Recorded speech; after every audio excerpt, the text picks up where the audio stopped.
Hello, everyone, and welcome to Pokerole, episode 80. Attempt number 2, because we didn't do it last week, because there was some stuff that came up, so we didn't play last week, but we're playing this week, so it works out. And this is not a catch-up stream, we're just going to go off, we're going to go from here and just do 2 weeks to the next one from here, so should work out from that. But, yeah, I hope everyone is doing well. And of course, I guess we're trying to get a slightly earlier game going today, so that's why it's a little earlier of a start. But in that, it's also good because 2 people have to stop early tonight, anyways. Well, so yeah, let me just fire right in and say that if you like the video, do think about giving it a like. If you haven't subscribed yet, think about doing that as well. But if you really want to help out, come over to Twitch. We're trying to reach a partner over here, but I need more viewers to do it. So if you want to come by, whether it's a lurk or to talk, think about doing so. It really does help out if you guys can come by, even for a lurk, anytime you can. Just think about doing it, because it really does make a difference, and I really appreciate it. Also, we have a pretty cool Discord community if you want to check that out. And, of course, we have a Pokerole Discord server that you can find off of that link, too. And I have a Coffee link if you want to help directly monetize my content. All links are in the description, so check them out at your leisure. But also, to finish off, of course, we also have a wiki for Pokerole. If you want to check that out, go to this link. Maybe you can help work on it. You can also discuss working on the wiki in the wiki channel on our Pokerole server. So, yeah. With that being said, hope that's not too much of a rush, but I want to be efficient today. So, how's everybody else doing today? Superb, superb. Got a lot of mowing done. That's always fun. I have a very large amount of wine. Plain? Wine. Wine. Oh, Wine. Why are you drinking wine? I hope you weren't drinking wine Because that's while what I mowing. got. That sounds mildly dangerous. No. Or a good way to mow Is that poorly. to drink while doing Pokerole? No, I'm not. I'm not opposed now. But like this stuff is so strong. I had like half a glass last night, and only like an hour ago did the headache go away. Oh. Like, Maybe that's a it's sign you shouldn't be strong. drinking so much. I don't know. Oh, dude, there's so much. As soon as this picture loads, you take a look at it. I know it's not game related, but that is how I'm doing. That right there is how I'm doing. Oh my god, dude. Holy goodness. What is this? Did you go get some moonshine down for the woods or something? Like, what's... Yeah, that's what it is. There's A friend of ours brought it over. Not sharing the picture on stream, but it's basically there's a beer bottle sitting next to a giant motherfucking vat of alcohol. It's just this, I don't know, it's like a giant thing you would make a large portion of tea for like 30 people in. Are you sure that's wine and not somebody brewing their own mead? Like, I don't know, man. That is the biggest, honkiest glass container I've ever seen for holding liquids. Jeez Louise. Okay. And How much there's does it another. weigh?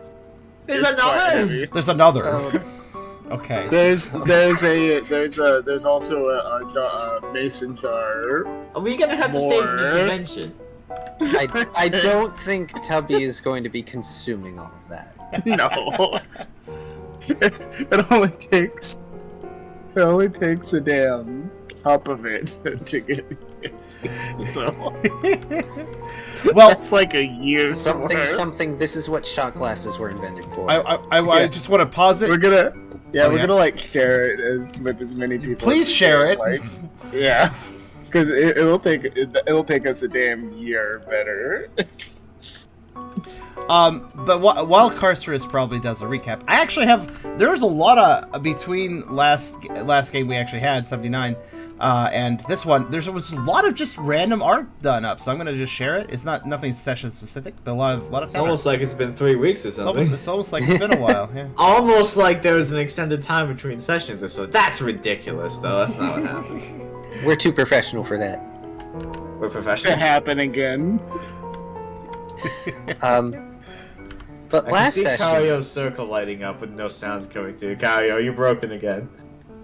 Oh no. oh no, No, I shouldn't be. Oh, he's fine. Okay, Okay. never mind. I get paranoid. it's fine. last session, there wasn't an awful lot to recap, honestly.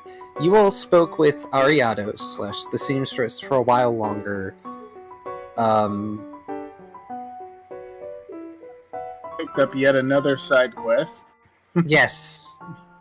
Well, you didn't pick it up. It was given to you the previous session, I believe, towards like the tail end of it. But you all discussed what you were going to do. You spent some time with the seamstress asking more questions, because I believe the previous session I cut it off with her mentioning, oh yeah, you're humans, right? Basically. And there was discussion on that, and the seamstress is a lot older, potentially, than she seems. And she also told Team Cheer that there are more humans appearing than they're used to. It is unusual. I believe questions were also asked about the aspects and the subject of acolytes, but unfortunately she was not really able to answer them to satisfaction.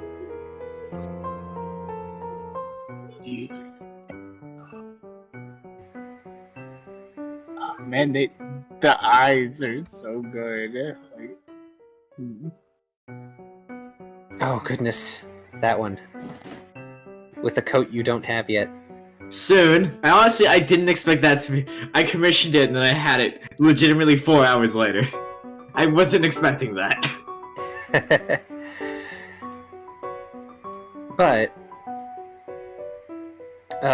one of the other notable things was that Riley did end up taking up the seamstress on her offer. It's just that he doesn't exactly have time now, and she's also busy doing thing. Yeah, a thing for me. Yes. There was also discussion on some level of... I know it was out of character of what Tucker could do with the seamstress.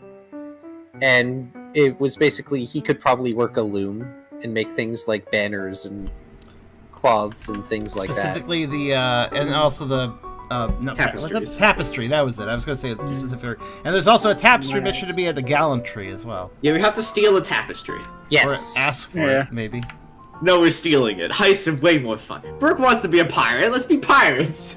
I mean, what do you think the percentage chance is that they're I'd like going to to be- willingly give it to you? 100%. Willingly? Yeah, they'll have no choice. Ralph will That's not only, Ralph will only be a pirate if he gets to sing sea shanties. Alright, no more pirating. Sorry, Brooke. Rude. I can totally do pirate stuff. Yo ho ho. Pirates is fun, but maybe after we save the world. But there's no world-ending calamity yet. We don't know what's going on. It's gonna happen.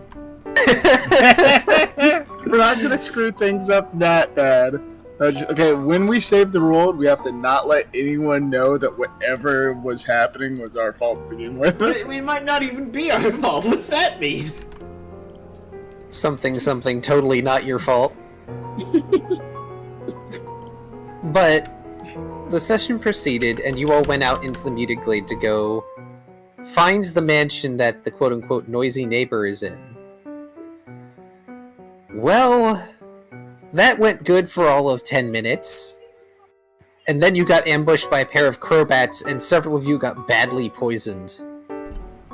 And Riley had to pull a trick out of his tail in order to depoison the lot of you. And Dustcall did amazing art for that, for Tucker getting bit by that thing. Yes. Yeah. It was really good. I was surprised to see that. Y'all are lucky that I am very creative with the bullshit I pull and what Kyle lets me get away with. Yes, I also recall letting Tubby, or rather Ralph, attempt some bullshit that helped fix things, because you can't heal Pulse yourself. No, I don't know why I can't heal myself with heal pulse. It's stupid. External energy versus internal. We have main character bullshit powers like Yugi. Yeah, you do. Which, again, reminds me I need to talk to you about the whole evolution thing at some point. Out of game. Because I've been meaning to and I keep forgetting. It's fine, it's not like it's close. Karserus, do you like Arby's? Yes. I was wondering why it's Arby's, you know? Because I mentioned Arby's. I see. I mentioned Arby's last week, I think it was, because I was munching on Arby's. That was the nice and got inception. some. I was curious about that. Yes. I like the curly fries. I like the regular fries. I'm not a huge fan of their roast beef, which is kind of blasphemous to most people. That's fair. I can understand. I like it, but I also understand why some people don't. I've heard a lot of people say it's not good. The actually. cheese sauce is sin. It's meh. It's okay. It works. Yeah. It's sin. They have actual cheese too. I don't know why they don't use that more often. Eh.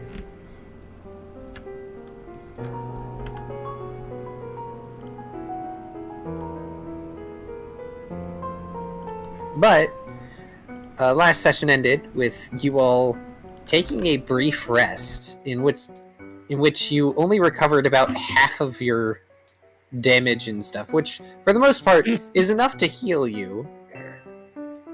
The healer needed a break. You were overworking him. Yeah, unfortunately, you're only at 3 out of 5, buddy. Well, I'm still as willful as half the party. As the rest of the party, and we're all on equal footing. I just have a higher threshold. This is golden. What was the reference to this image to again? Scene in Hours of the Last Airbender where they steal a waterbending scroll from a merchant in book 1. Thank you. That one. That's the reference. I blinked again. I had recently just seen that episode, so I recognized it. I didn't recognize it, and I rewatched through that series with my mate, like, a few months ago. You would think I would remember, but I don't. Smart contest galore. Let's see. Avatar: The Last Airbender. Let's see how. Oh, that are would you do. rolling? Yeah, let's see how that would play. That sounds That's about all right. once. Perfect. Yep. Perfect. That looks exactly like the picture. Wow. It truly mimics reality. Oh, right, and I remember looking up last week what the statuses were like in 2.0 versus 1.0, and I'm okay with sticking with the 1.0 statuses, thank you. Badly Poisoned would normally do lethal damage in 2.0. Oh no. And 2.0 is like, dead. You're dead. 2.0 likes killing people. I mean, some people like their, D&D campaigns to be more deadly. That's what Call of Cthulhu is. Some people love it when they have to re-roll characters. It's like, oh boy, Well, I get to don't make another new character, but not explore it at all. But that is actually all the new art for now. Well, aside from one thing, but it's not for, well, It's Karserus not does. for you. It's not for now. It might be for later. Oh, did Eragon get a look at it? No, What? he's just ominously speaking as if he knows what he's talking about. That's how I get through life.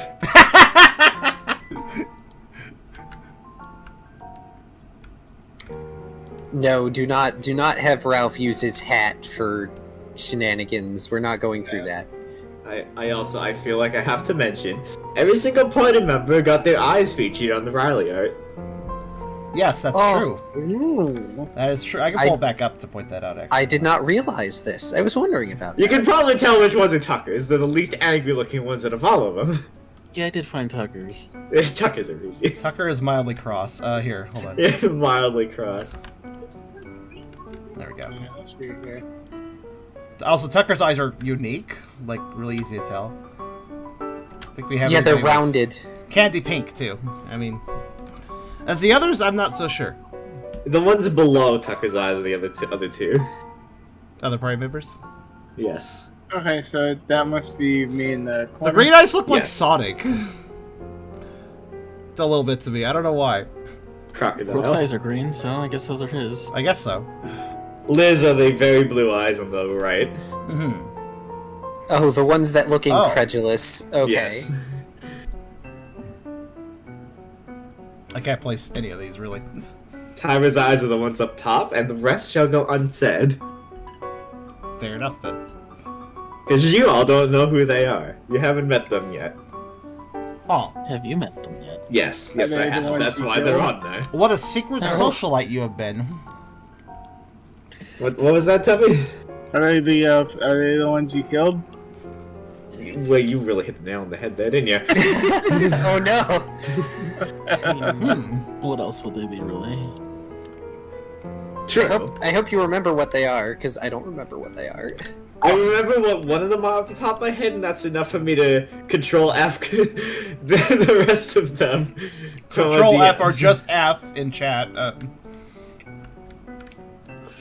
But, moving on. You are currently in the muted glade.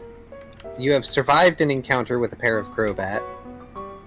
And, Barely. What does our barely. stats look like We right now? were fine. You're all fairly healthy, but you are acutely aware that that could have gone a whole lot worse. You're welcome. Yeah, thanks to Hell Pulse and thanks to also Tubby. Or, well, Ralph, rather. Yeah, everybody's stats are fine now. Wasn't for a while. Yeah. I think more importantly, though, that isn't Hill Pulse the thing that you use it and you get more exhausted, though? It Yes. drains will. So Every healing move costs will to use. it's unbelievable you still have 3, honestly. After all that. we took a little break, so I got 2 points back. Oh, okay, I see. Yep. 'Cause I was down to 1. Yeah. You took a break in a dangerous area. Unfortunately, I didn't roll anything ambushing you again. Interestingly, joke's on the ambush. Swallow doesn't require will. Of course, I can't use it again until I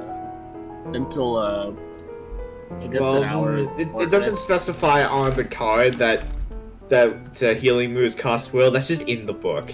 Well, Swallow has a different limitation, though. Swallow requires stockpile, and you have to wait an hour between uses. Oh. Okay, that's a pretty bad. Once per encounter. God damn. Yep, pretty much. Okay, fair enough. Doesn't Yeah. need to have will. And a lot of the time for the tougher fights, I'm gonna be belly drumming first, and then swallowing to heal the belly As- drum. As many in my community already know, Swallow is OP. Ha.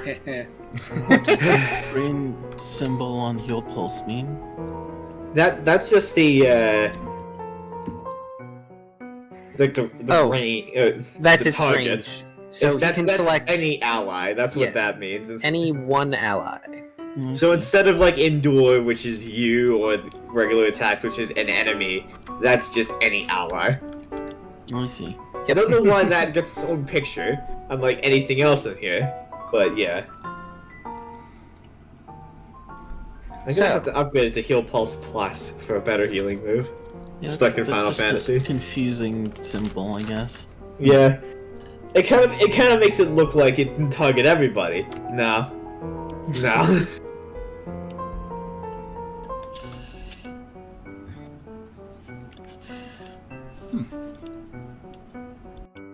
Well, what are you going to do now? Well, if we're done having a nap, like I'm moving before more bats show up, I don't want to deal with any more bats. Yeah, I guess we just keep moving. Yeah, we established our heading before, if I recall. So. Yes, you could see it in the relative distance, if I recall my description correctly. Freaking fallen ash tree. That's all we wanted. I wasn't entirely sure how far we had traveled before getting assailed. 10 minutes. Yeah. Approximately. I assumed we were like in the Spooter's front yard. Like we barely walk out the door. Close enough. As comical as that would be, no. Gosh, that's as bad as Like walking frickin- into Mount Moon. It would be like before we reach the first trainer, we get 2 bats. Yup.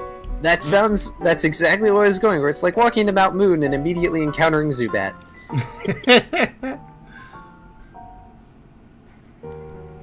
Alright. Well then, considering you all have appropriate caution instilled into your hearts, Dex survival stealth, if you all please. Today it is. Oh, I do have a quest stealth, right? Ugh.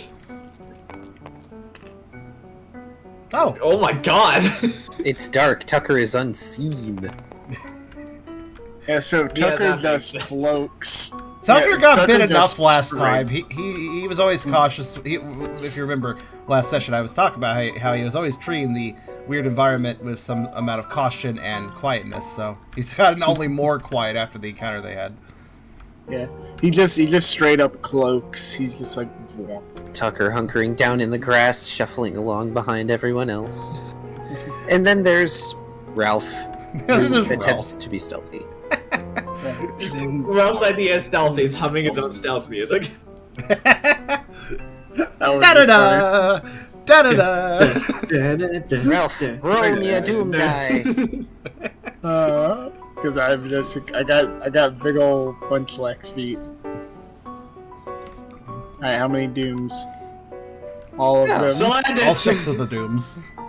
I love that 6 is now the Salandit number. I guess I need to make a custom die that's just Salandit. Just roll Salandit. Is this Salandit everywhere we go? It's just the image of lizard with a berry. Yeah! I want Liz to show up and give us berries. That's a great encounter. No, Blizzard doesn't know where the heck y'all are.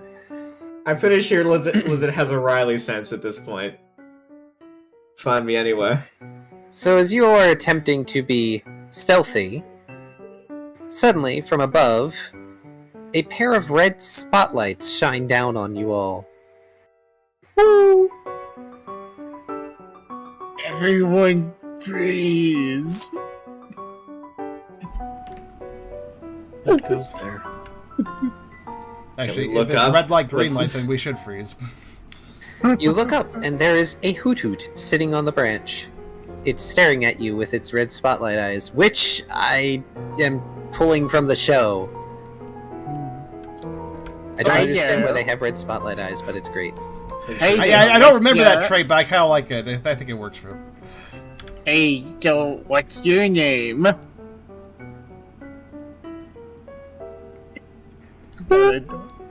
You. And it slowly You. turns its head to the side, and turns its You, head you're upside gay. down. Those are weird. I'm asking your name. You. Oh no. You made me. You. The little. The ball. Well, little that bird. fails. Brooke is gonna start moving. Yeah, let's just keep moving. As you keep moving, it follows you. It hops from branch to branch.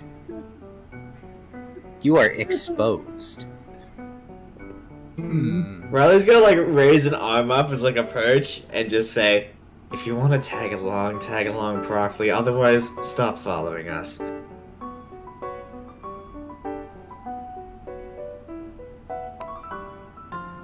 Woohoo! You. Riley. You follow. us. Yeah. You pass out. Oh. Okay. I guess Well, I there guess goes that's a the no. friendship attempts for today. I guess that was a no to you, what you said. Just so what happens is the hoot-hoots. Gosh, that sentence. And there's an almost imperceptible wave that flickers along the edges of its eye beams, I guess you could call them. And they hit Riley, and he passes out. He just slumps to the floor, asleep. I'm asleep. At least Yes. it's not hurt, but You are asleep. God damn it. Let's get the low tab to spray me with water. well, Riley does need to get more sleep, but not like this. Yeah, finally, I'm catching up on sleep. So yeah, he's a good friend. In response, Puff wiggles their mandibles and squirts string shot at the hoot-hoot. which causes it to flutter back a few branches and casting you back into darkness. Bye, who? Well, if it's gone, anyways.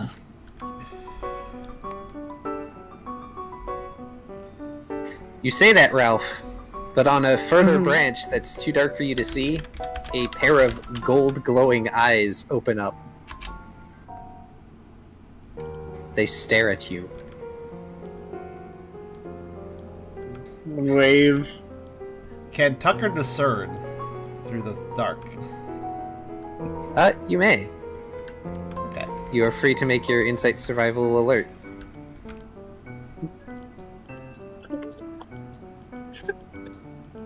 I can't believe you indulged my who joke.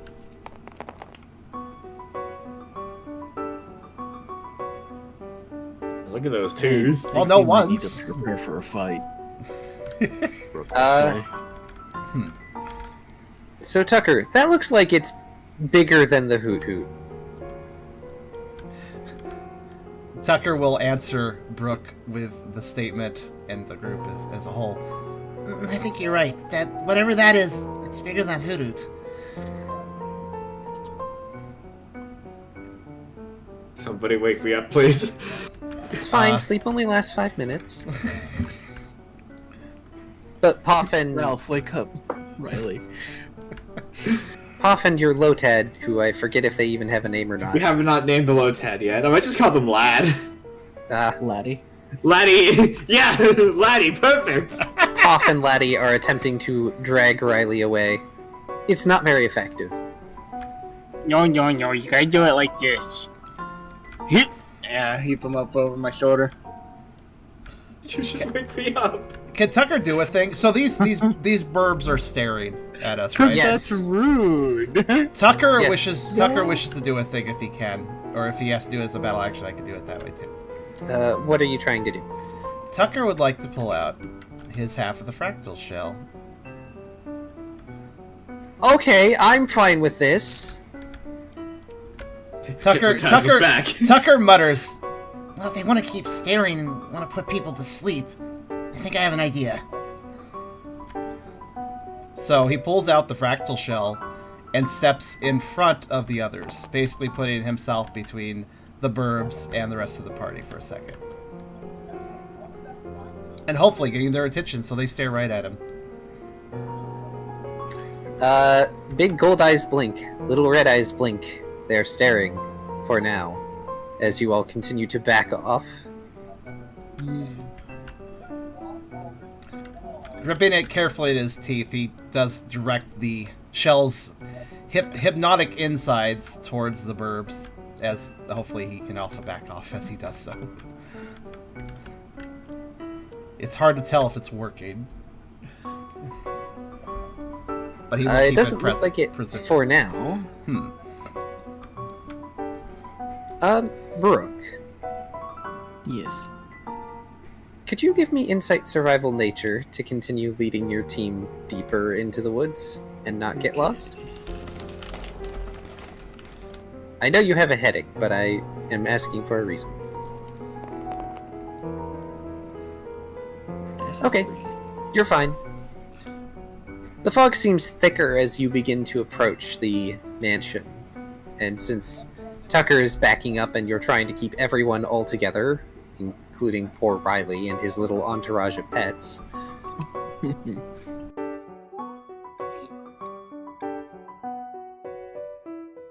you notice that Zeal's fire has temporarily gone out.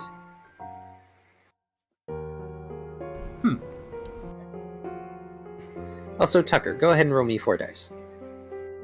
Okay. You feeling alright, Zeal? Huh? Oh, I thought we were trying to be stealthy. Are we not? We are. Sort of. I'm getting a lot of twos. Do you want to invoke the Curse of Two? I shall invoke the Curse of Two. Alright, What's that go again? again. What Well- do I do with this in the Curse of Two situation? You roll again, and we Oh. see if you get 2. Alright. Well, the whole roll. Oh, okay. See, that's why I was asking. That's why I asked. No, 2. Oh, no. Well, I mean, You got Yep. 2 successes. In a so. sense, I did. Which way do we care about this? It is up to my whims, Okay. because it's the curse. Even though I rolled them in 2 separate rolls, that does total 2 successful dice. So, the bigger gold eyes start to approach, and you notice it's a Noctowl, and it seems to be starting to angle to dive at you, and then it staggers a bit and face plants. You've seen a plane nosedive in like cartoons, right? Kind of like that. Nice. Except, you know, it's not as noisy because muted glade. But it clearly crashes into some brush. This nearly causes Tucker to jump a bit. He will immediately turn his attention to the other burb. Try not to look directly at it, though. Other burb is distracted because Daddy Owl fell. Okay. Good plan. Can Tucker. Tucker does a little grin and then decides, perhaps a little bit egged on by Brooke's comment, to follow it up if he can.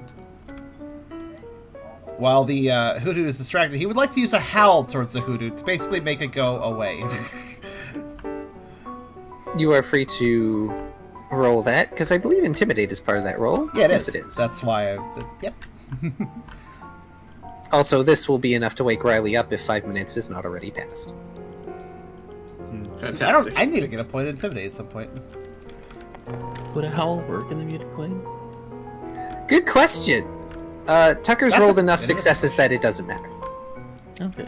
Well, he does So- put on a bit of a snarl, like, towards the hoot-hoot, too. It is muffled, but, you know, Hoot-Hoot is close enough to hear the quote-unquote distant howl that comes from Tucker. At the very least, it's going to seem distant at that length apart. In fact, for the rest of you, Tucker's howl almost takes on a very eerie cadence. Like it's not his.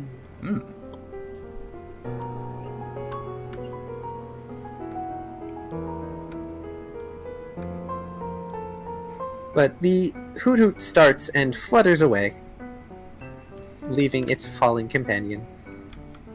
Tucker's floof is a bit floofier as he kind of puffs up a little bit proudly about that. And then he puts the shell away and turns with the rest of the group with a little bit of a hop to a step.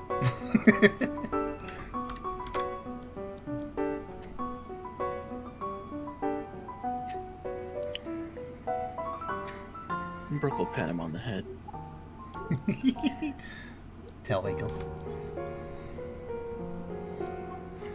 And we keep moving towards the house. So I'm awake now, yeah? You have awakened, yes. Then I put you down.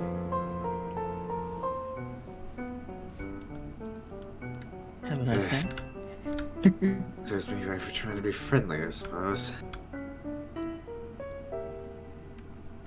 Tucker. I would have named him Who, and I would have fought you on that. Like, if he had joined it, his name would be Who. Doctor. Tucker just kind of casually mentions towards Riley, "Don't worry, I took care of him." Think that's a story for later. Didn't the seamstress say that everything around here was hostile? I believe so. That seems Also, I pretty think accurate. I think I screwed up Zeal's voice a little bit. It's okay, he just sounds different. When he has his fire turned off, it kind of affects his voice a little bit. Turns his volume Yeah. down. Oh, guys, He's a little more I serious than he used to be. have the best idea ever. What if we take that Noctu No. and tie him up? You don't have no idea. And we give him to the seamstress as a gift. Aww. That's... I thought we were gonna roast it.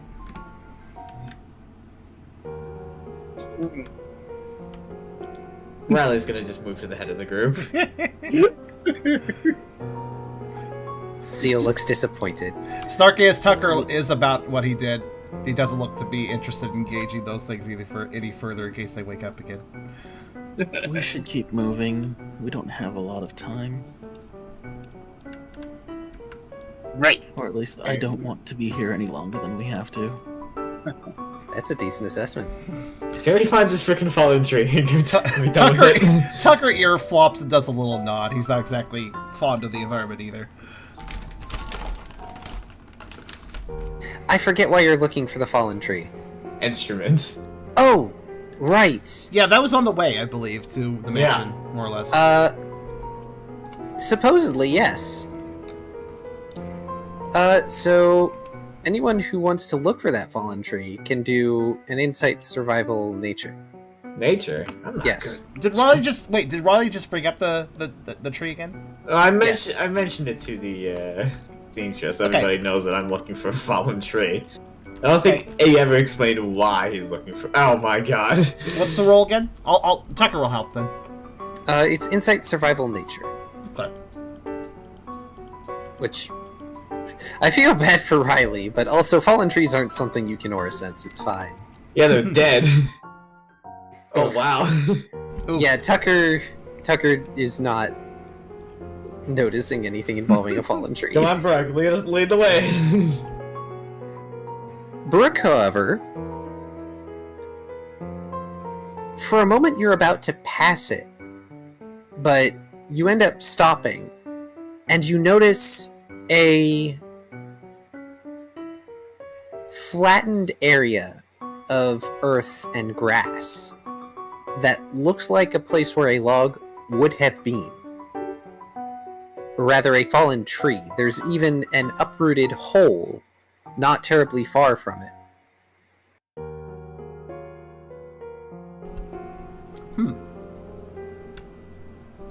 Hey Riley, it looks like someone stole your tree. Who steals it? Tree. No, I mean, maybe they wanted to build something with it. Who's they? I'm gonna go Brooke just investigate. shrugs. As far as you all can tell, there sure used to be a tree here. Like, how long ago would you say there was a tree here? A while.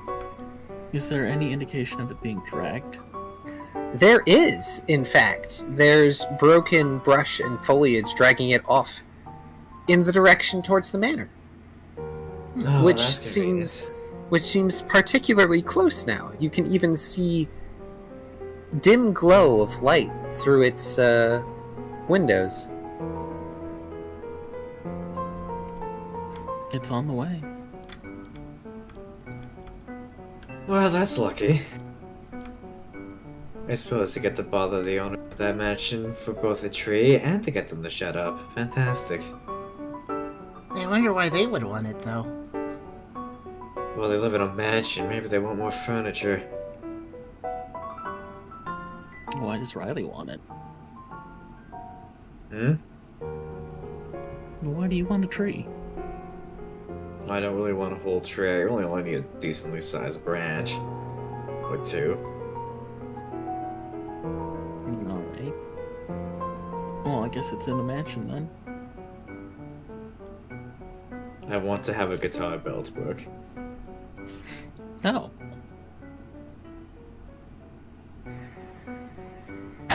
He doesn't say anything beyond that.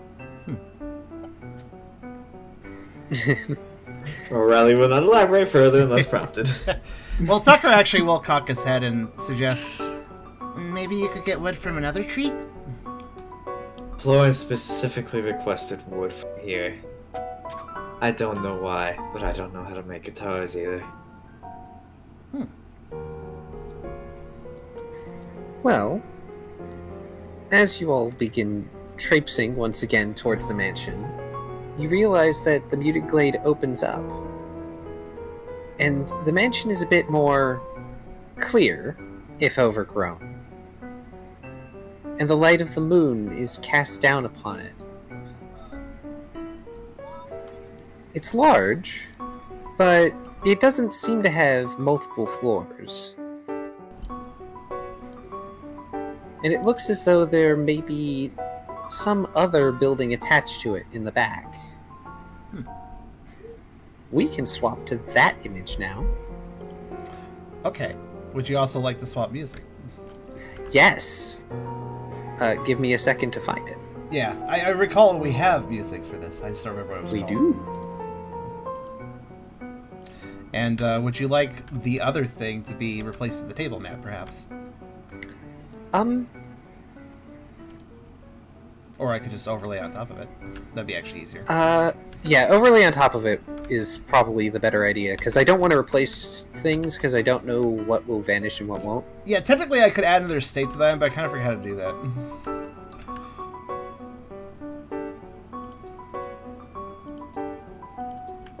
So instead I'll just make a... Dungeons 2 number 32, by the way.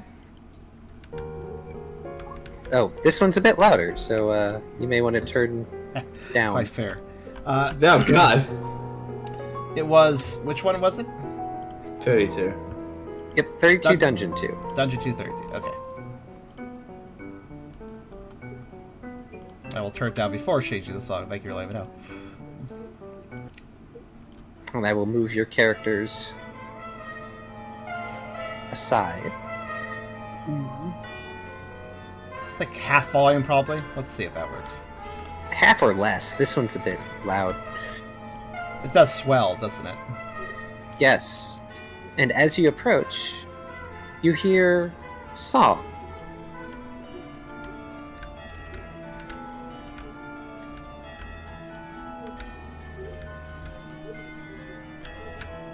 Oh.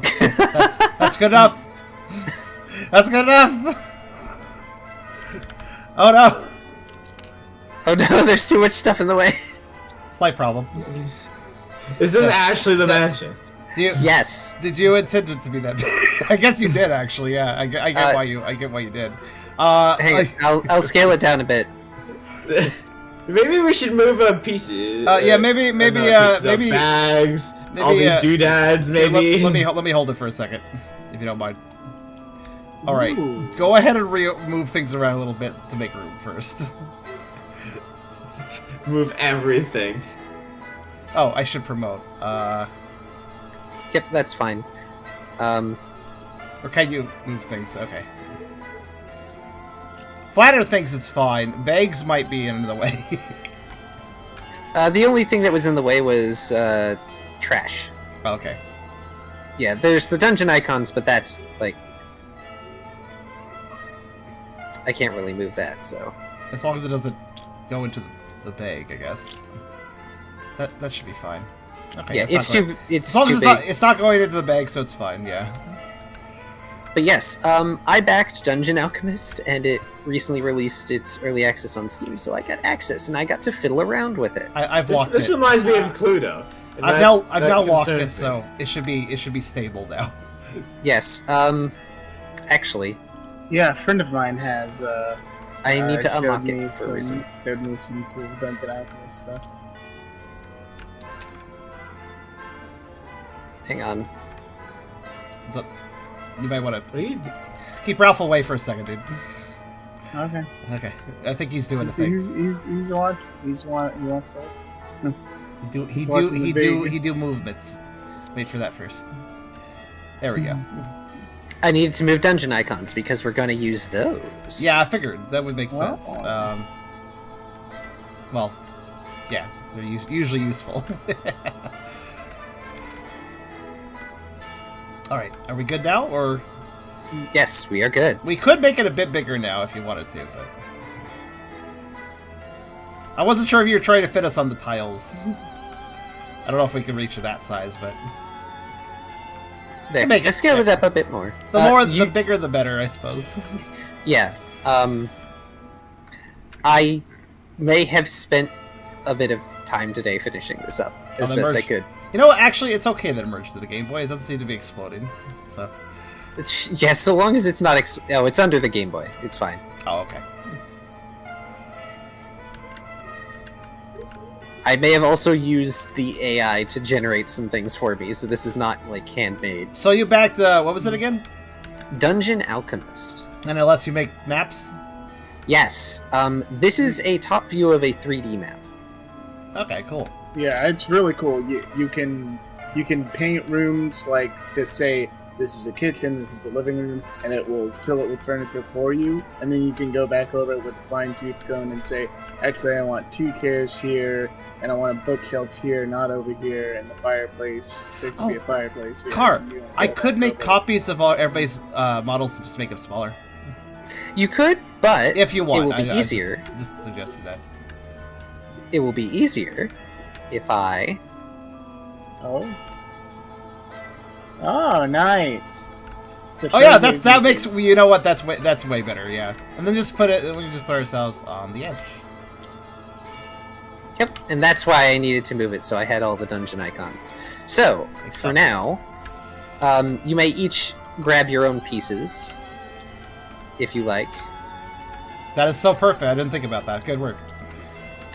You will want to keep them with you unless you decide to split up, because for now, we can set the party. So sudden genre shift, actually. We're going to be doing the other type of D&D tabletop now, which actually I'm kind of down for.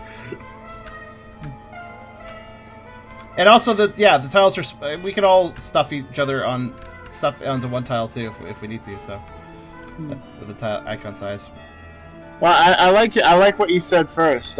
We can all stuff each other. That sounds good. Oh, the fucking fucking coin of phrase went wrong on my end.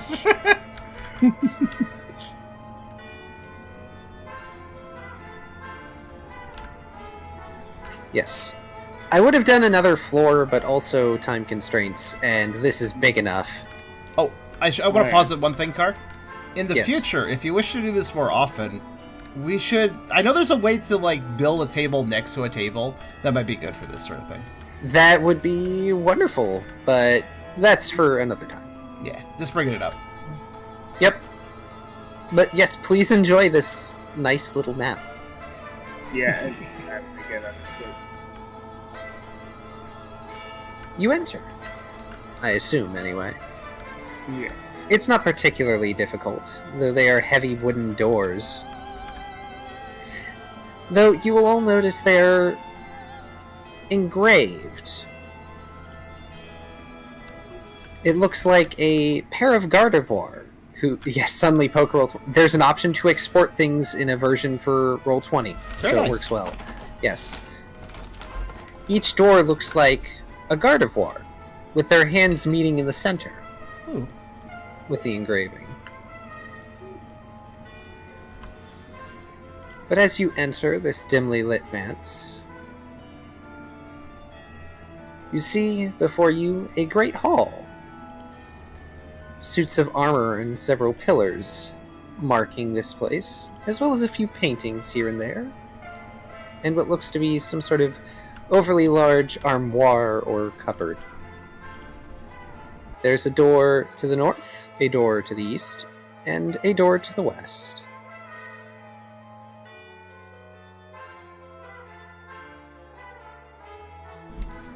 It's interesting to have such, like... It's easy to remember now. It's like, what is this layout? Oh yeah, I could literally see it. Also, oh no, what happened to the... Sorry, I just know some other stuff got destroyed. I'm just gonna... There, put that there. Problematic, I'm getting art. Let me... There. Oh, there it's a we little go. dark on the stream? I'm sorry. This is supposed to be a dark map.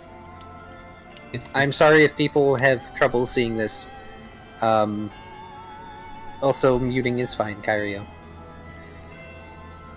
Yeah, I just realized I had to figure out the challenge of how do I share art with this thing here. All right. I apologize, but also don't. No, that's fine. It's really cool. I just have to figure that out. So there we go. Yeah, the next map will probably not be as dark.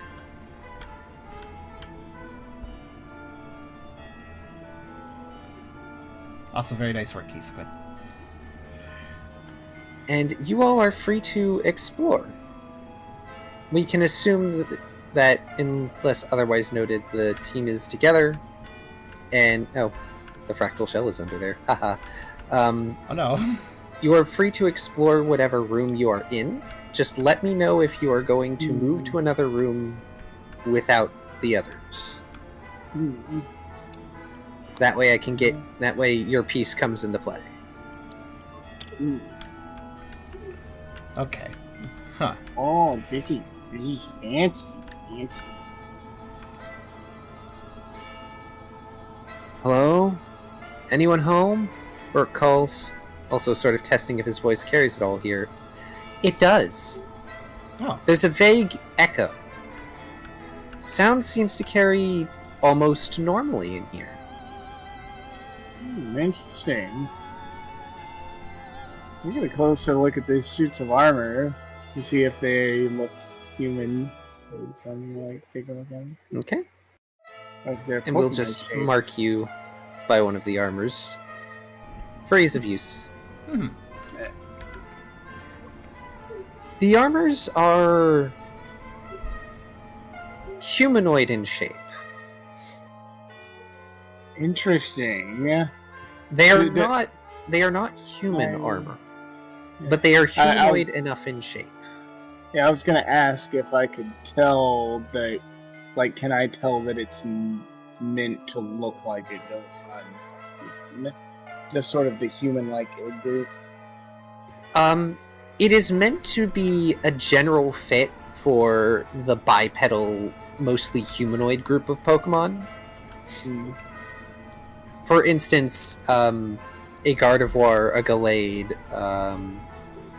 like even a Machoke or Machamp with some fitting could probably wear one of these. Alright. I'm done reading too much into background decorations for lore. What do we hear? You're hearing there's a song of some kind. You don't hear words so much as the melody of in several voices carrying throughout the mansion. It's relatively soft at the moment. Can Tucker possibly... I guess he will step forward to kind of center himself a bit more, not quite going to the center of the room, but more or less going like here. Trying to turn his ears and figure out which direction the singing is coming from, if it is indeed one direction. I will not make you roll for that, because unfortunately you can't. Just in the same way that Brooke's voice carries, so do the voices of this chorus. It's too much of an echo in this environment. There's too much echo, and you don't know this environment, so for all you know, the voices could be originating from the back of the abode, or it could be originating from the east or the west. Mm-hmm. The only words. The only direction you know it's not coming from is out. Mm-hmm. Is there anything about the doors going north, east, and west in the case of this? Do they have any designs or anything on them, much like how the front doors had Gardevoir designs? They're simple paneled Victorian style doors, though each door appears to have I hesitate to call it a brazier. It's basically a sconce with a pair of candles in it, as indicated on the map. Each door appears to have a sconce near it, as if to help indicate that there are doors there, and also for the ease of the players. Fair that. But the door to the east is open. Actually, I should have Ralph roll me something. Ooh. Ralph, oh. I may have accidentally bumped your instinct thing. Give me your insight survival alert, please. Let's take a look here. This is less for seeing something.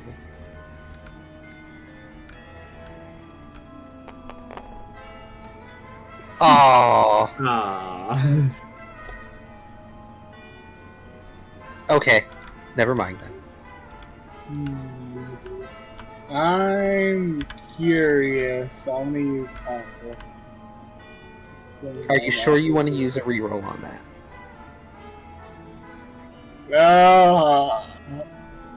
Hmm. Oh, I hate that question. I think I'd wait and see what happens, personally, not use a reroll so soon. Yeah. Oh, wait. It's the DM, sorry, wait, 90%, no, 95% of the time, the correct answer is, hold on, I will reconsider my actions. Yes. Oh, I forgot to mention, it appears there is another cupboard of some sort to the left of the entrance, but, furnishings.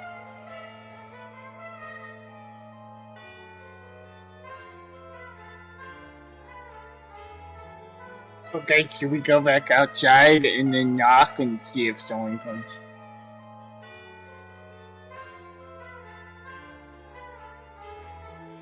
Go back to the door, I'm gonna knock. From this side, So, No, you go to walk to the door. The doors are shut. Like, shut, lock, shut. I don't know. He's checking the north and west doors? Ralph is checking the door out. Okay. Yeah, Oh, Doors we just walked through. Oh, in fact. Yeah, I was gonna go back out and then knock and then come back in. Because, we were so rude, we didn't even knock. I'm sorry, I just accidentally realized I made a reference by putting Tucker right outside the front door. That's a I actually made a Resident Evil 1 reference. Oh no! That was the reason they couldn't leave the mansion. There was zombie dogs right out the door. Oh gosh. But Ralph, you attempt to open the door, and it does not budge. Okay, I'll just knock from this side. Alright, you knock. And you hear what seems to be a little girl's voice from the other side. Who's there? I swear, if we're back in the back rooms. Tucker immediately swivels around when he hears that. It's not the Esper again, is it? Who's there?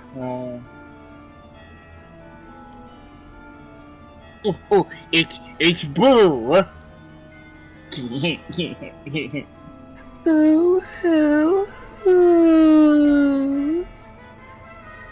I feel like you already know the joke from that response, so it's no problem. I need a sec. The voice takes on an eerie tone towards the end, almost as if it's an unnatural wailing. Do.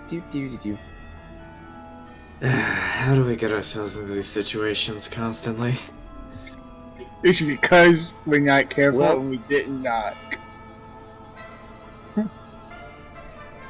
Well, I'm gonna guess ghosts, Burke says. Do we have someone we can call for these sort of situations? No. You can call Pokemon to deal with ghost Pokemon? I don't think ghost Pokemon would appreciate that. No. Yeah, but I don't know who they are. So I don't know who we would call. The voice on the other end of the door giggles, and out of the corner of your eye, you see through one of the windows a dark shape fly past.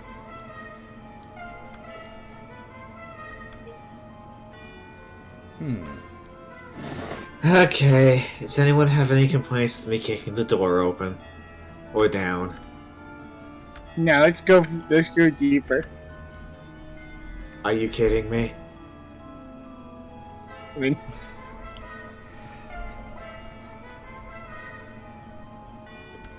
Tucker will resignedly add, well, I don't know if this will be any worse than an Esper. Well, we don't need to go outside just yet, Rook shrugs. yeah, we're not cowards. Lead the way, Brooke. Smash the next door. Or, no, not smash. We're heroes. We're the good guys. We need to find who owns this place. Let's just look around for now. Also, any and all doors that appear closed on the map, Are you- closed? like some are left open, but there are doors that are closed. So if you want to open a door, just ask me. For the most part, I'm pretty sure I haven't left any of these doors locked. Tucker, by the way, Tucker seems a bit spooked, but the more they talk about ghosts, he does seem to naturally kind of gain a bit of a focus. Might have something to do with his typing. I'm gonna go. Can I smell the? Because I don't want to metagame. Can I smell where the food smell's coming from? Yeah, my God. That was the roll earlier. You know, actually, to avoid metagaming, I really haven't looked past the lobby right now. It's okay. Like, if I mean, could have made an entire table for this, but that's a lot of work. I actually asked a friend, well, Essler, about a second table. He could help.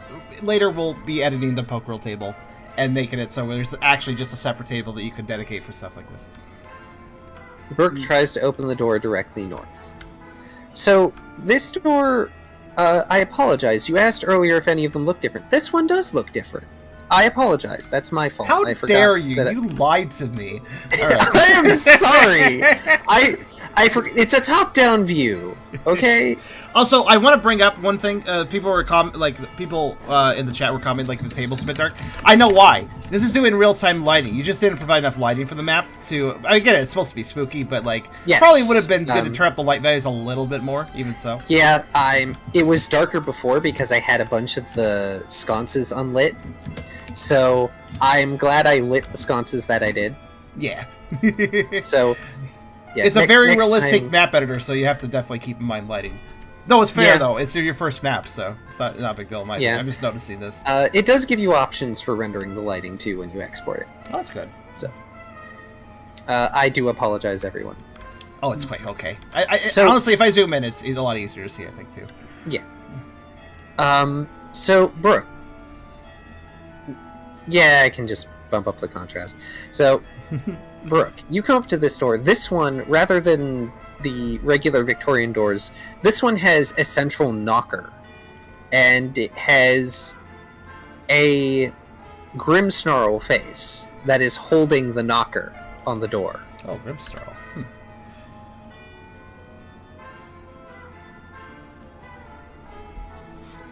But yeah, when you try to like pull on the knocker and open the door, it does not move. It rattles, but it seems as though it is locked. Well, as soon as it rattles, I take a step back. I give a thumbs up.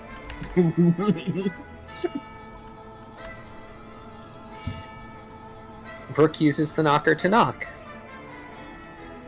What do you figure? Crazy idea. You knock, and the eyes of the molded Grimmsnarl light up in purple light. Who goes?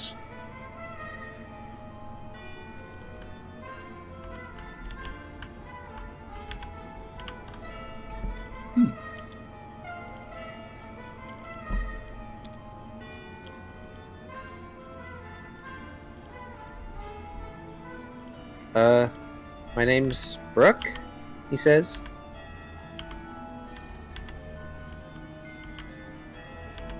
You may not enter the library without a key.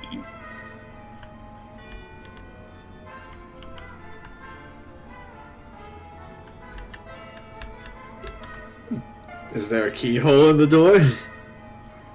There is. If you lift up the knocker all the way, you see there is in fact a keyhole underneath it. No. Well, if you want to go into a library, Brooke, I could try something stupid that just might open the door. Don't spoil the adventure. We gotta find the key. I mean, y'all can do what you want. I bet it's the old trick of hiding the key inside the armor. It's inside the armor. Don't break things, Ralph. Tucker would quip, well, they might be causing some problems for the neighbors around here, but It's just singing. I don't think we should go around breaking their stuff just for that. I'm not gonna break their stuff. I'm gonna search the armor for keys or possibly cigars. 1,000 internet points to anyone who gets that right. I see. Sorry to disturb you then, Brooke says, a little confused. Hey, is your sense working here, Riley? Before Riley answers that, Ralph, you may roll an insight survival alert, I guess, to see if you loot anything from what you see in the armor. Okay, Riley, you may go. Alright. Well, I don't see why I wouldn't. I'll give it a You go. said insight survival alert to loot it? Yep. I'll roll my freaking aura ping while you do that. There you go. Alright, nobody panic, but the table's gonna blink for a second. That's fine. Shouldn't affect anything. Yeah. The devil is strong with the both of us. Wait, this isn't locked. Oh, you didn't lock it! It wasn't locked. Or did it unlock because I did that? But I did lock it. That's weird. Well, it should affect What is things as it? long as things were locked. Alright, well, that's okay. That's fine. That's Yeah, fine. this- Everything's this is fine. It's fine. It's an earthquake. There's an earthquake in the match. But okay, I can't. It is the top layer, so I don't know what you've it's done. okay. I will casually pick this up. You guys move things for just a second. I'll put it casually down, and we'll pick you.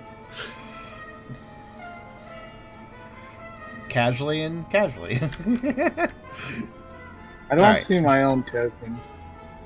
It's a over white here. square. Yeah, it's a white square. for Is me. Brooke out of the way? I guess Brooke's out of the way here. Okay. Why is it tilted? Oh, the Game Because Boy. it's on the Game Boy. Yeah, okay. Okay, we're good now. At least I think we are. Your Locked. house is on top of Brooke's token. It must have unlocked when I did that. So, I was just Is doing it a on minor... top of Brooks' token? Did nobody grab Brooks' token? I did. I moved it down. Hang on, before we put tokens back. Got it. Oh, thank you. Yeah. I did it. I was just doing a minor change. So somebody said, like, you could just increase the contrast and pose. I was like, wait, I could do that in, like, 2 seconds. So I did. I don't know why you can't move your token, Brooke. I'm not... That I does think- move Oh, your it does token. look much better. Oh, very nice job. It does. I did say it's subtle, but I made the colors a little bit better, and it's still dark, but, like, I made it more visible, so. That's weird you can't move your tile. Let me try something. Can you move this tile? No? Okay. Can you move any other tile? Okay, you move Ralph? Weird. Okay, got it. No, that's fine. Give me a sec. Do. Nope. Delete. Alright, move that tile. Move this one. Okay, that's What? literally... I cloned that off of Ralph, the one you can move. Literally the image. Oh, should I... That- well, somebody rename this tile to what it should be. I'll go grab the image and just update it. No worries.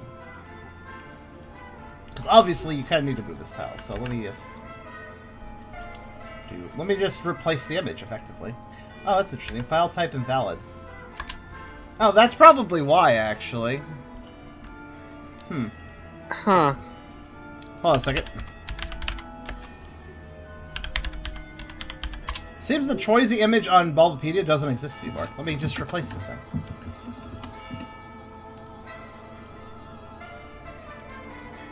That's probably why he's having that issue.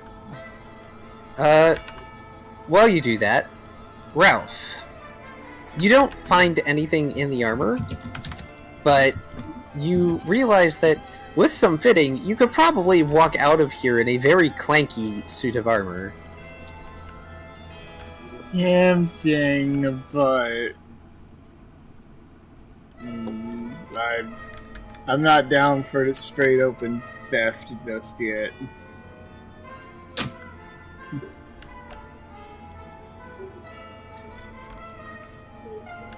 Those doors just kind of open. Yes. Riley. Yeah.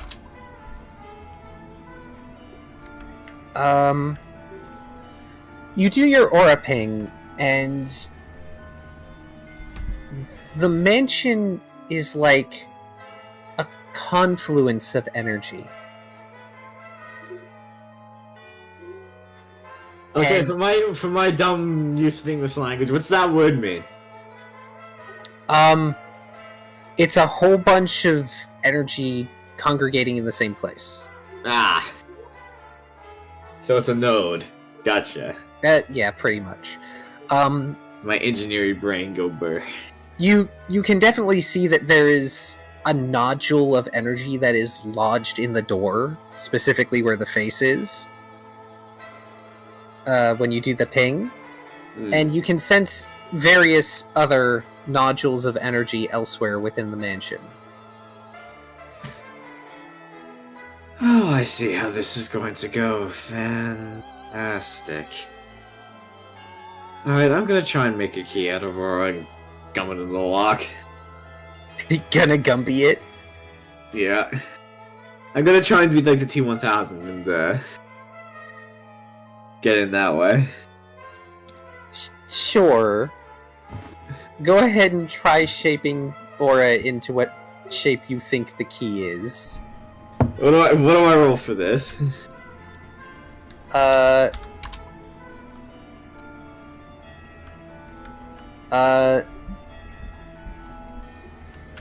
Insight. I'm sneaking Insight. Yeah, Insight Smart Channel. Oh. Okay. I'm pretty good at that. Is Zil just hanging out with Tucker at this point? Yes, mostly so I don't have Hey. to have him wander anywhere, Works for me. because you know he would. Alright, you make what you feel is a basic facsimile of a key. By the way, since Ralph is starting to wander to the east, and the other two Yeah, are working, I am. are trying to figure out if they can just lockpick the door north, so they don't have to do the dungeon entirely. I'll do the puzzle and skip the dungeon. Tucker will It's totally shrug. fine. Tucker will just shrug at Ralph leaving to the east, and will just kind of motion Zil to come with him as he checks out the western door. Oh dear, you all have split the party. Wait. Western door is... Oh, there. Down here. I could tell Yeah, what the that's doorway like was. the western bench. Yeah, Is that a it's a bench? bit The weird. western bench. That's a doorway. Who knows? Yeah. It's not entirely clear sometimes, I'm sorry. It's I okay. would like to pick this lock with my aura key. Oh yeah, I would actually like doorways and stuff. I would like give him an outline in post or something. Like that would be a cool idea. To make it clear. I will probably end up doing that next Or time. unless the thing pro already has that feature, like highlighting an object or something, is this as an important thing or something. Maybe? I'm Maybe. not sure. It Like might. I've only fiddled with it twice. Fair. Sounds pretty cool though. I mean, it definitely Yes. demonstrates a lot of use So- of this. So Tucker and Zeal head to the west, and Ralph to the east. Meanwhile, goodness, at least you're in pairs of two, except for Ralph. Riley and Burke are trying to lockpick the door. Riley, you managed to slide the key in. You got the size right, but it only goes in like a third of the way. Can I reshape it as I go to try and get it to be the right shape for the lock? I will come back to you with a roll for that. Okay. Because you're trying to do something real precise, and that's not usually your forte. We're not going for property damage yet. Otherwise, I'd just kick the door and its stupid face. You may attempt. Ralph, Yo. you come into a dimly lit hallway, and you notice that there are, of course, several other doors down the hall, and some sort of dark shape on the far wall. There's also a window towards this side, gazing out into the muted glade. Ooh, very nice, very nice.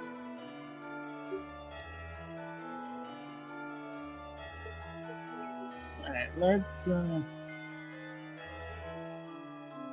Right hand rule or left hand rule?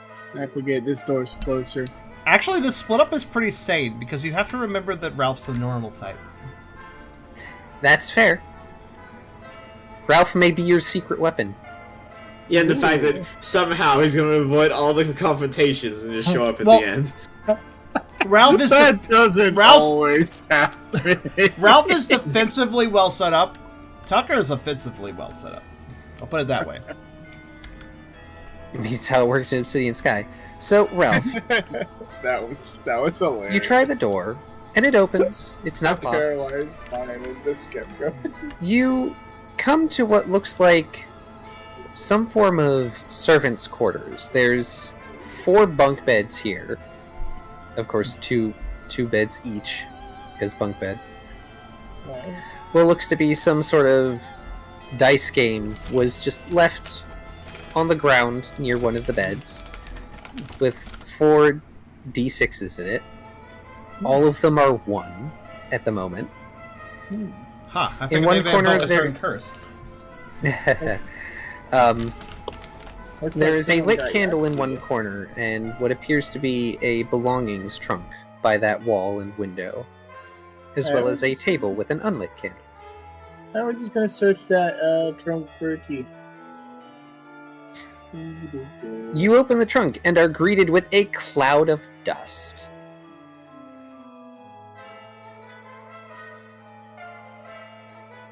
It has been a long time since open. No, No. no, it's not. It's not a teleport trap. I'm not that much of a monster.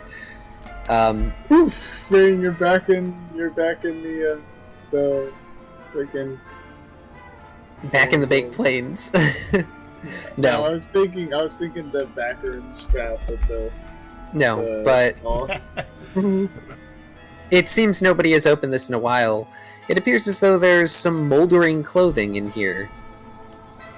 Of varying sizes, possibly made for Pokemon. No key though. While you search that, briefly, Riley,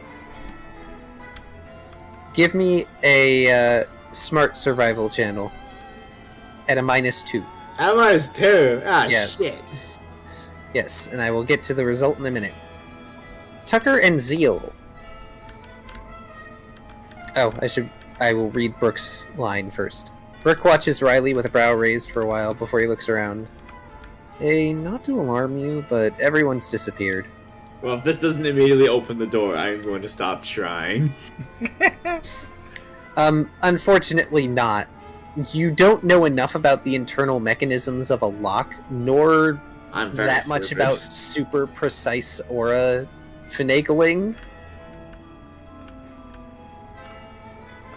I will note for Brooke's benefit that Tucker left the door open, and I presume that Ralph did the same. I mean, no reason not to. Unless Ralph's you know door was anything. already open. Yeah, true. So we're in a spooky ghost house, and everybody's gone. And I shouldn't be alarmed. Riley's not lockpicking lawyer. I'm not definitely not a lawyer. Yes. No, you shouldn't be alarmed. Zeal and Tucker come into another relatively dimly lit hallway. This one seems to have some potted ferns in it. And there's several doors lining the one side. There seems to be at least 1, maybe 2 paintings in here as well as a door that is not lit by a sconce.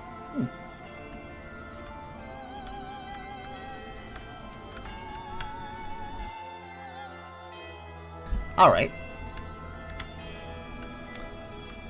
Tucker will casually quip to Zeal. I wonder what's around this place. I don't actually feel all that scared here. What about you? I mean, it's dark, but also I don't feel like we're in any danger, so... He shrugs. He's lit himself up by now, considering doesn't feel the need to, Right next to the potted plant. It's fine. Some cats been a light for a while. eat potted plants, some cats burn them. He may also be talking with his mouth partially full, because he's, like, half chewing on a fern leaf. Tucker nods at the dark statement. Actually, I wonder what's down here. He's gonna head towards the dark direction because he's a dark type. Go figure. He will look at the door, see if there's anything going on with it. There is no door. This is an archway. Oh, okay. Then he will. Zeal takes a minute before he follows. Fair. He will peer in, not immediately entering. He has a bit of caution still. Okay.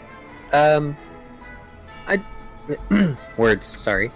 I think they just went into the other hall, Brooke says. You might as well look for a key elsewhere. Remember, there are 2 pieces of furnishing in this room besides the armors, as well as paintings. Oh, true, there are. There's a... what is that, a table? It's a top view. That is a form of, like, large cabinet or armoire, and the other one is sort of like a side table with cupboards. Okay. The same one is in the room you are looking in. It looks like there's some sort of elaborate candelabra right next to a sofa. As well as a desk and another of the side table cupboard thingamadoos. Are the paintings portraits? Well, it depends on which ones you look at.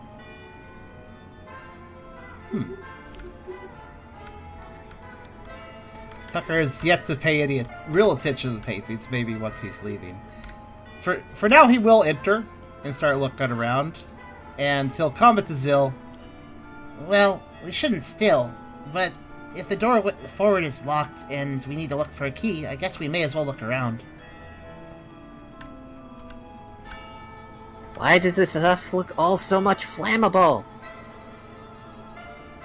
He complains. Tucker gives him an extra little look at that. Careful what your fire touches, in that case. This is like that stuff that Pangoro told me I'm not allowed to be near because I'll light it on fire. And he slowly sort of slumps, laying on his belly. He may or may not be leaving a minor scorch mark on the floor due to his tail. Anyway, Brooke has gone to the larger painting in the Grand Hall. This is a painting that depicts a pair of Gardevoir together. They seem to be sitting in some sort of garden on a swing that is hanging from a tree. Gardevoir. Terrible pun. Interesting. A lot of Gardevoir imagery here.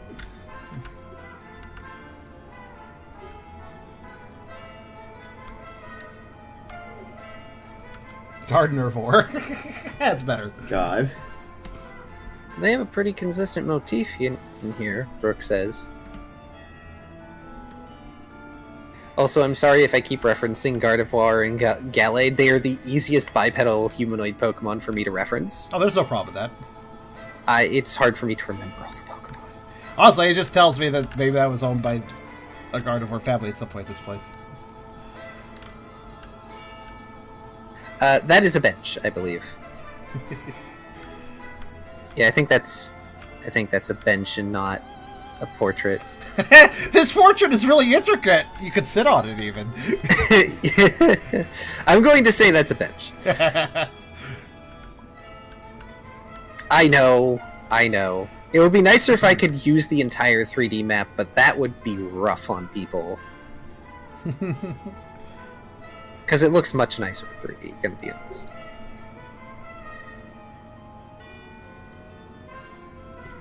The smaller painting looks like a basic landscape painting, mildly abstract.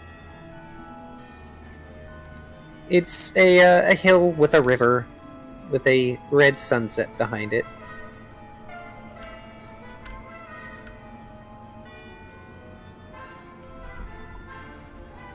Brooke squints at the painting.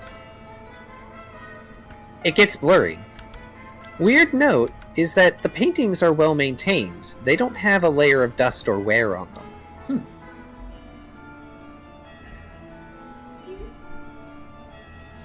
Moving back to Ralph. You are rummaging through the locker, or foot locker, I should call it. Yeah. You are finding moldering clothing that's probably made for various sizes of Pokemon. Unfortunately, even pulling them out is enough to make them start falling apart. The seamstress would be so sad. Yeah.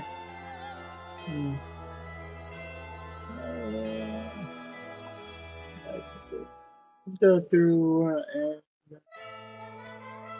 So you can't get through that door. Oh, I can't. Nope.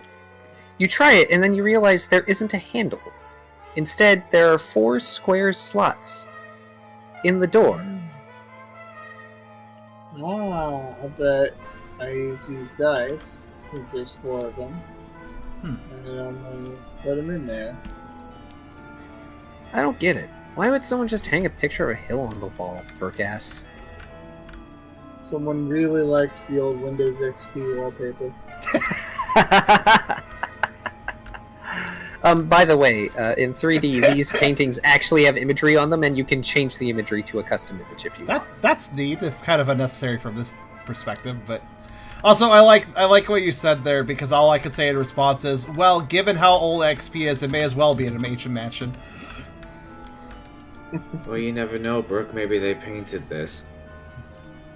A lot of people paint pictures of landscapes. It's a pretty... Well, I can't imagine it'd be uncommon. I mean, you can just sit anywhere and paint. You don't exactly have to go find somebody to stand in one spot so you can paint them. So, you went to go get the dice, right, Ralph? Yeah, put the dice in the slots.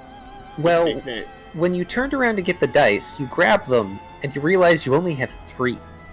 And there's a childish giggling, and you notice something leaving the room. Ah, let us pursue.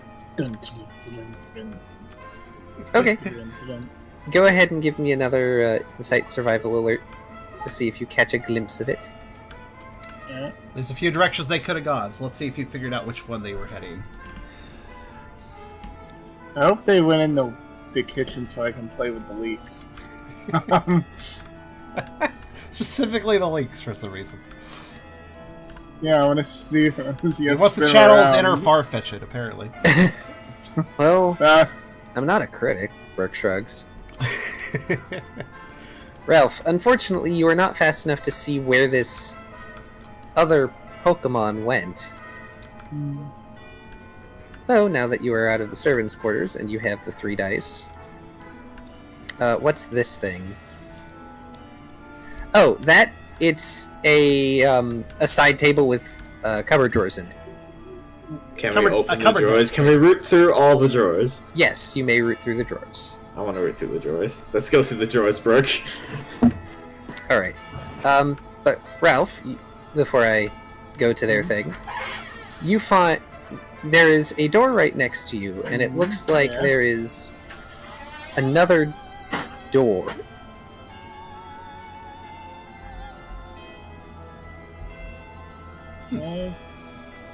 Sorry, just a second. My mate came home. He's asking me what I would like to eat. So, 5-minute break? Sure, that's fine. Okay. Thank you again, boyfriend. My boyfriend, that is. For giving me random crackers and meat and cheese, because I didn't have any idea what the heck I was eating today. So I was just rushing that.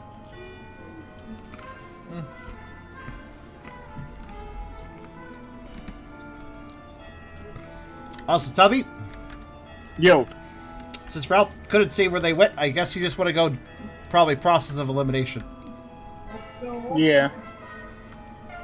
But yeah, I wanted to grab a leak to do the leak spin. Looks like there's a number of food items in there. But yeah, it makes no sense for me to skip this story and go over there. So. Well, I mean, the aroma would probably lead you forward. Yeah.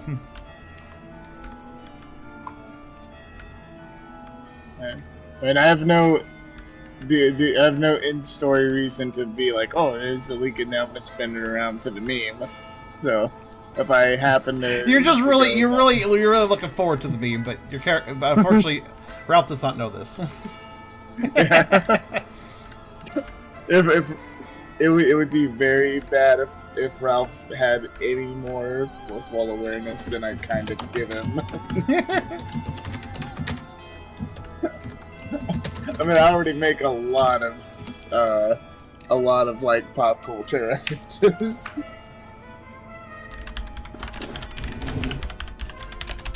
Like the whole conversation about phone calls.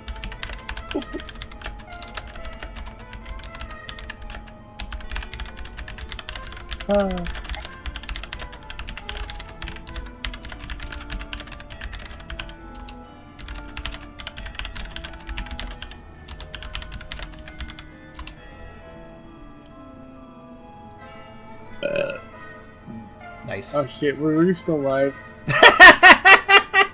It's fine. Let's see here. Let's go over typings real fast with ghost types. So let's see. Let's see what we got for ghost typing. Like if we run to ghost, how's the party gonna fare? Let's see.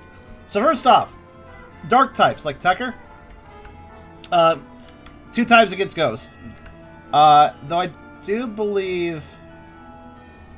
I also do believe ghosts do half damage to dark types. Is that right? Like under normal game rules. Let's take a look here. I do believe if a ghost type attack hits a dark type, the dark type doesn't suffer as much from it.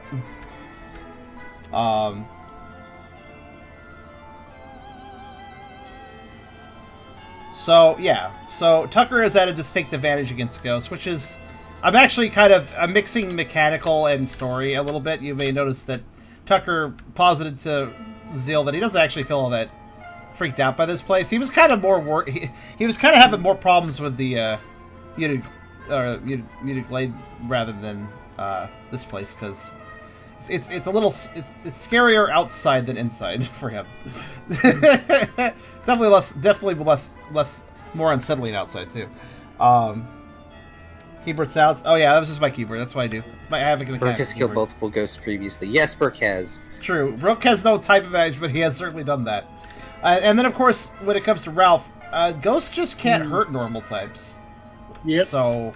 Yep. It's times here, and it is half damage directly. to dark. Yeah, half damage to dark. No damage to normal. Now, granted, normal type moves also don't touch ghost types. So honestly, normal types and ghost types could kind of end in a stalemate sometimes. Same with fighting, unless I'm mistaken. Except for fight types, ghost types can hit fight types. That's the problem. Yep, ghost types can't be hit by fighting unless I'm mistaken. Yeah, fighting types are at an actual disadvantage against ghost types. So Riley's in a bad spot with ghost types. And Brooke's just kind of neutral, because they can just kind of hit each other. Pretty much. Yeah. I mean, I can lick it, and I can snatch it, and I can metro. Well, yeah, that's true, actually. Weirdly enough, there's a lot of normal type Pokemon that actually learn some ghost moves, so that actually lets you mess them up a little bit. If they are. There's also things like Odor Sleuth and Foresight. Mm-hmm. And also, incidentally, about Odor Sleuth, that is in fact something that Tucker has. So. Yeah. Same with normal fire moves can affect ghost types. Riley might want Tucker to be around him, actually. What makes something normal, anyway? Yeah. I know, so judgmental, right? Mundane. Anyway, Ralph, you have a door in front of you. There is a door next to you. And you can see that there is something on the wall at the end of the hallway, as well as what appears to be a lighter wooden door. Oh, there's something on the wall at the end of the hallway. We'll go ahead and clear this room by searching this thing. First, I'll say hello to the deer. Yes. It is a deer. You see a, what's the name of the seasonal deer? Sawsbuck? Or the... Sawsbuck. Deerling, Sawsbuck, to whichever. So, it's a Sawsbuck head. Except it's a skeletal Sawsbuck head. The horns are dead branches curving forward at you as its skull leers down at you. Can I discern if it's real?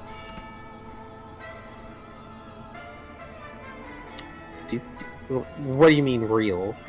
Like an actual, like, it used to be under flesh and have a brain inside of it real? Well, it's a little high off the ground for you to touch. So basically, try to tell if the bones are imitation or if they're real bones. I mean, at a glance, it's probably real. You're not quite sure how it would be imitation, unless someone made it from plaster, but that requires a mold. Well, being that the door talked to these two, I will try to talk to this thing. I'll shout out, "Hello? Hi, do you talk like the door in the living room?"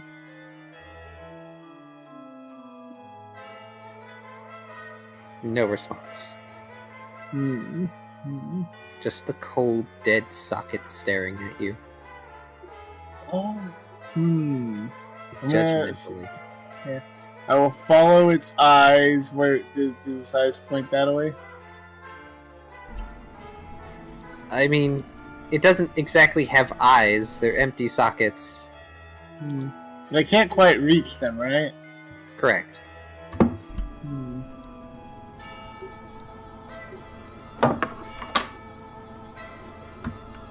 Maybe I'm overthinking this puzzle. Oh, I didn't mean.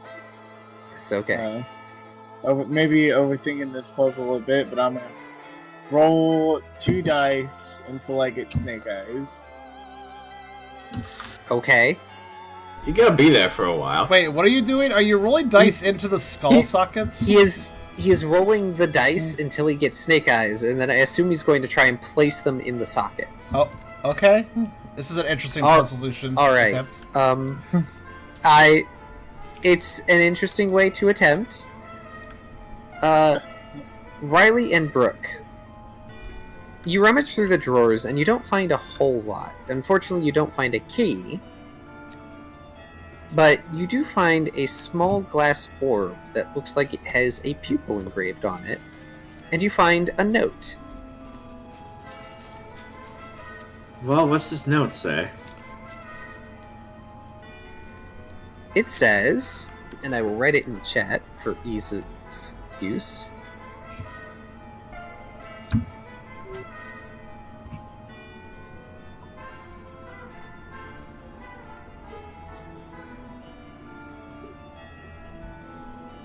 Actually, I was kind of curious if Ralph would have looked at the Sawsbuck and thought about the zombie deerling situation, or if that thought crossed his head at all. I feel like if we ever make it back home, we could put this glass eye and it'll stand on Brooke's desk.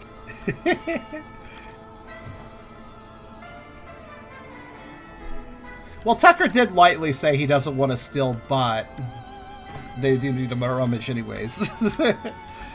There's a big guy locked us in a mansion. I mean, the place is a bit dusty, so he might grab something if it catches his attention. It doesn't look like it's super important. It's like, well, it's dusty. They won't really care. The note says, since I've written it down, Simon has been creeping me out lately, so I took the eyes out and hid them so the lady doesn't put them back. By the way, can you tell me the door combination again? I forgot this month and we have guests tomorrow. This is written, by the way, not in Pokemon language. This is written in English. Oh, can they even read it right now? I'm pretty sure we can read English. Okay. Yes, both of you are at a point with your memories that your brains can descramble English. Hold on, that's a good point. I'm still only See, that's why I posed the question there, dear. See what I mean? Like, it's harder for you, Riley. You can pick out a word here and there, but for you, it's all sort of mostly jumbled. You're like a 4-year-old reading a Scholastic book. Mean. But Brooke is able to read it with little trouble. Great, I didn't think we'd have to bring Mawile along for translation purposes to a random house. Also, for Brooke's line, glass eye. Cool.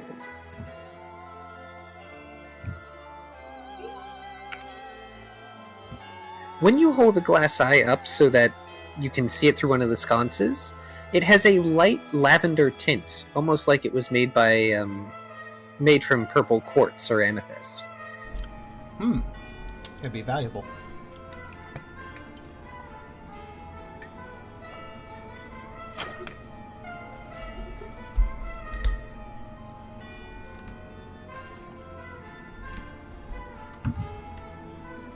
There was a Brookline. Mm-hmm. Translation? I can read it just fine, Brooke says. I think this might be human writing. If it's human writing, wouldn't I be able to read it too?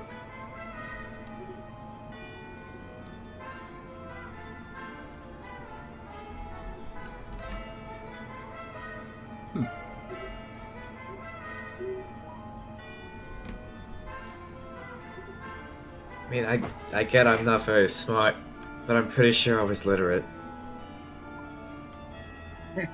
Brooke shrugs and recites what it says. Just as Riley gets a question. Oh, hi, voice in my head. You've been quiet. Well, Brooke's reciting it, so, there you go, voice in my head. Insert unamused typer voice. Or unamused typer look, sorry. I mean, I'm not gonna repeat it again. Brooke's already reading it to me.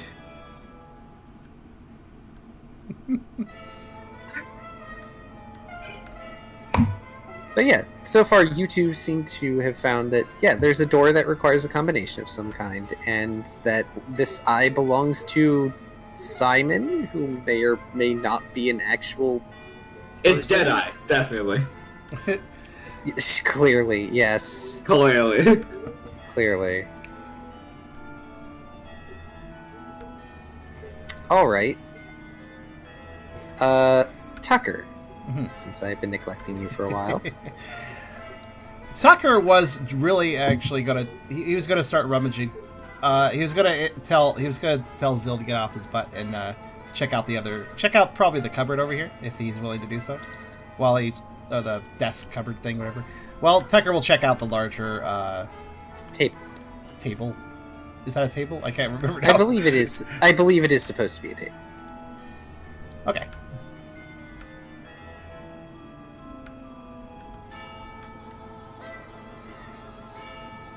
Oh wait, no, that's a Armoire, bookcase. isn't I'm it? sorry. Oh, a bookcase. Oh, it's a bookcase. Yes. Okay.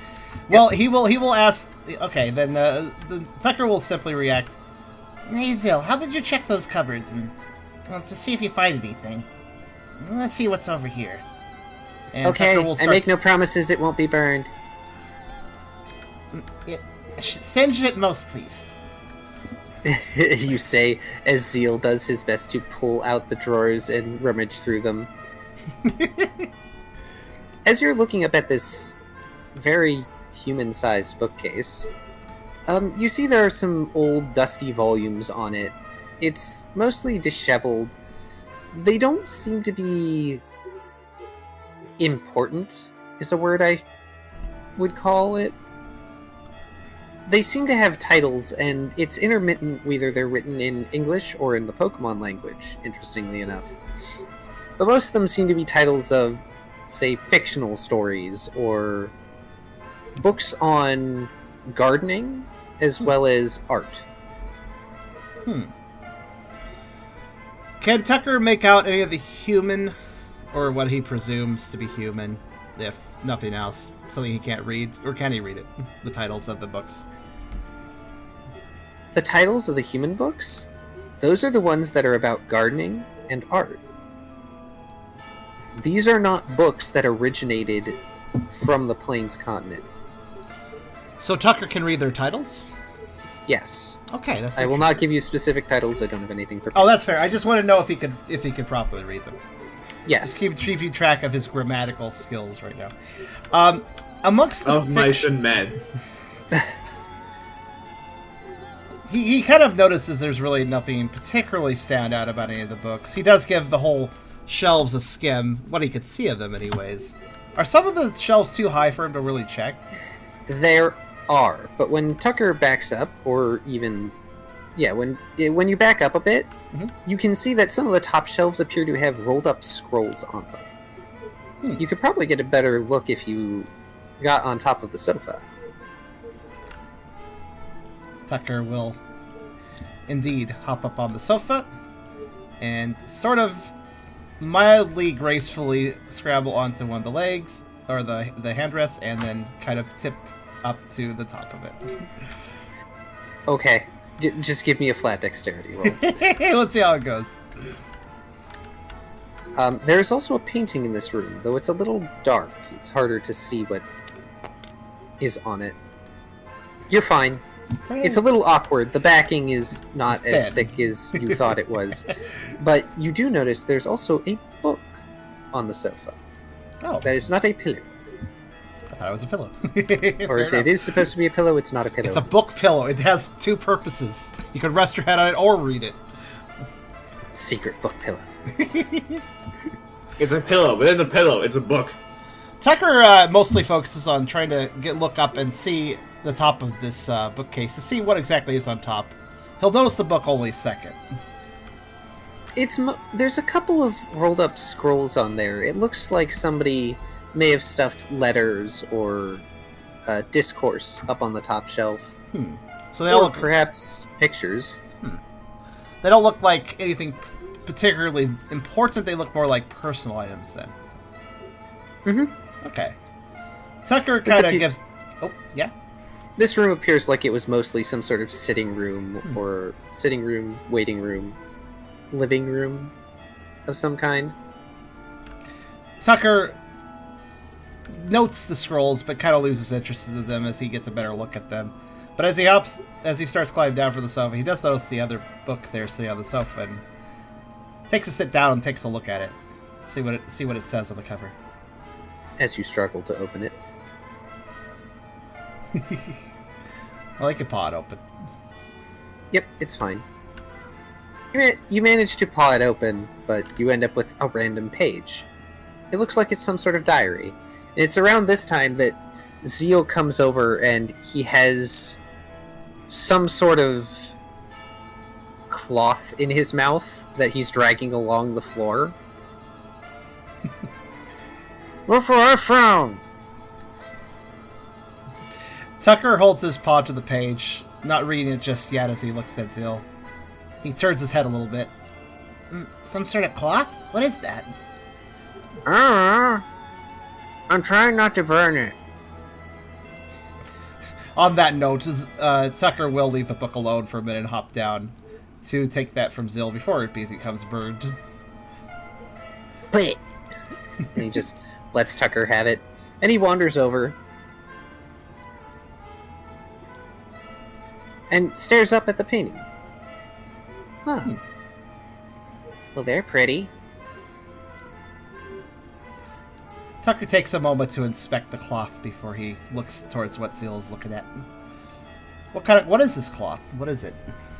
It's soft, almost silken, but it's a very dark cloth. And it's long. Is it formed in any sort of shape? Is it a garment, or is it simply a roll of cloth, more or less? It is a garment. Or at the very least, it was a garment at one time.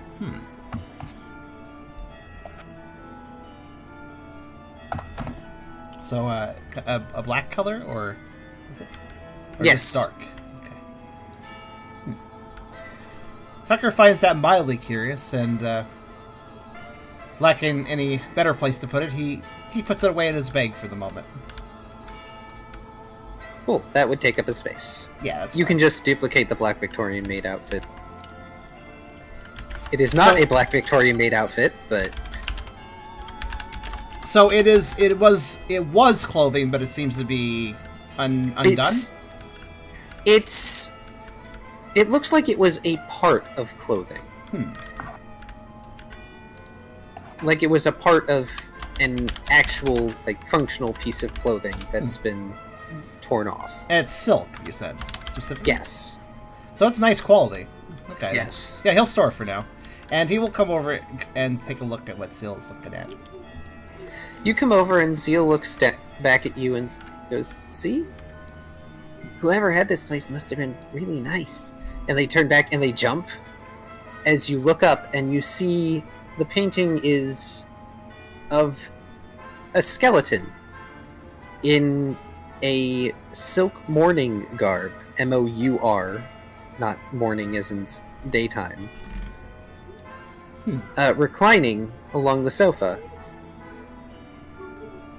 It is a vaguely humanoid skeleton. Tucker stares at it for a moment, and then expresses, "I don't see what's so nice about this." It wasn't like that before. Azil has saucer eyes, but it looks like he's trying to not have saucer eyes because it means he can look at it more.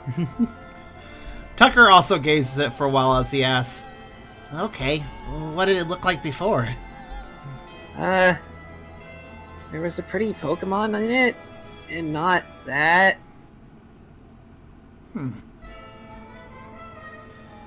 Is how high? Oh, yeah. It is high enough that you have to tilt your head up to look at it. Okay. Also, you hear a phantasmal snickering.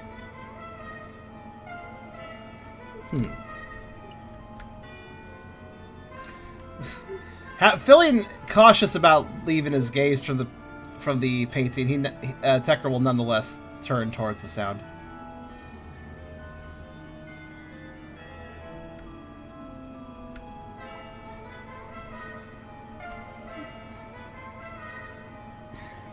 The snickering seems to be coming from above, and then it recedes out of the room. Tucker watches the archway, his ears turning a little bit as he tracks best he can what exactly happened there. He seems a little tense now, but more suspicious than scared.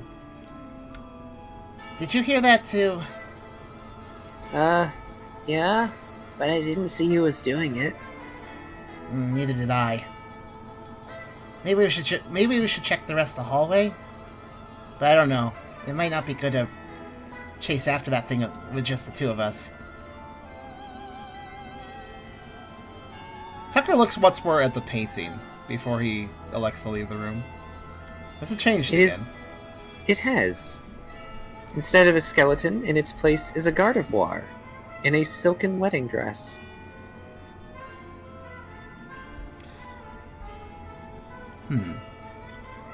Tucker acknowledges this quietly and kind of idly pats his bag as he realizes he's probably holding an article of clothing that's related to that painting. Yeah, let's get going for now and get back to the others.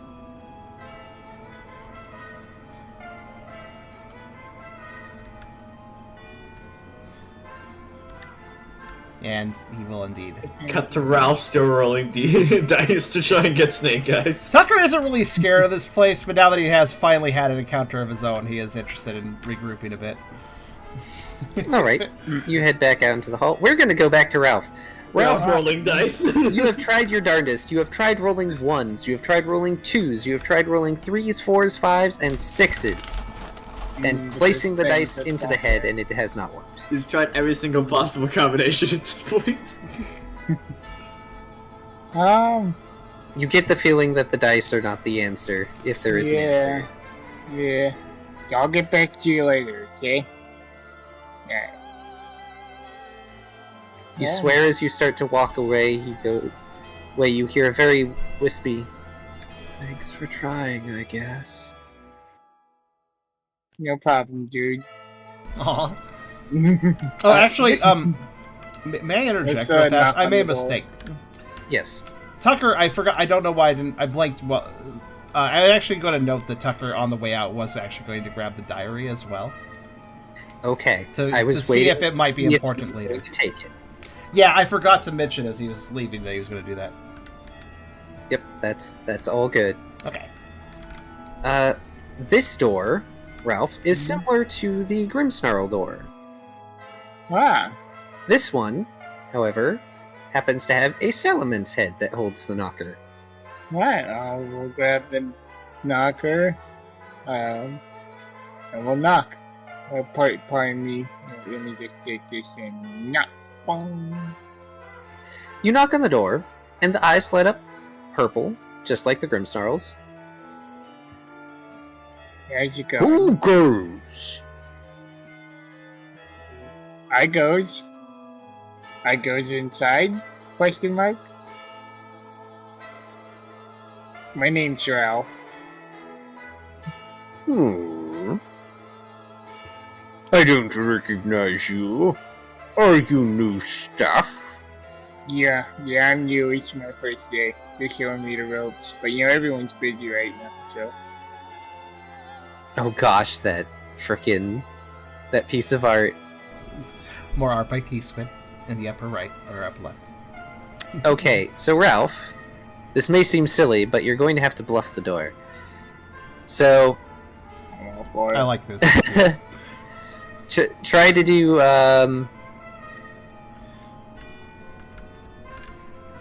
cool contest perform. Is this a Grimmscrawl as well, or was it a different Pokemon? This one is a Salamence head. Oh, okay. Here we go. Yeah, you're fine. A bit small. But I suppose you're kinda apt with cooking. You may enter. And the eyes deglow, and you are able to enter the room. You have found the kitchen. Question, how organically do these living knockers move? Do they move more mechanically or more organically?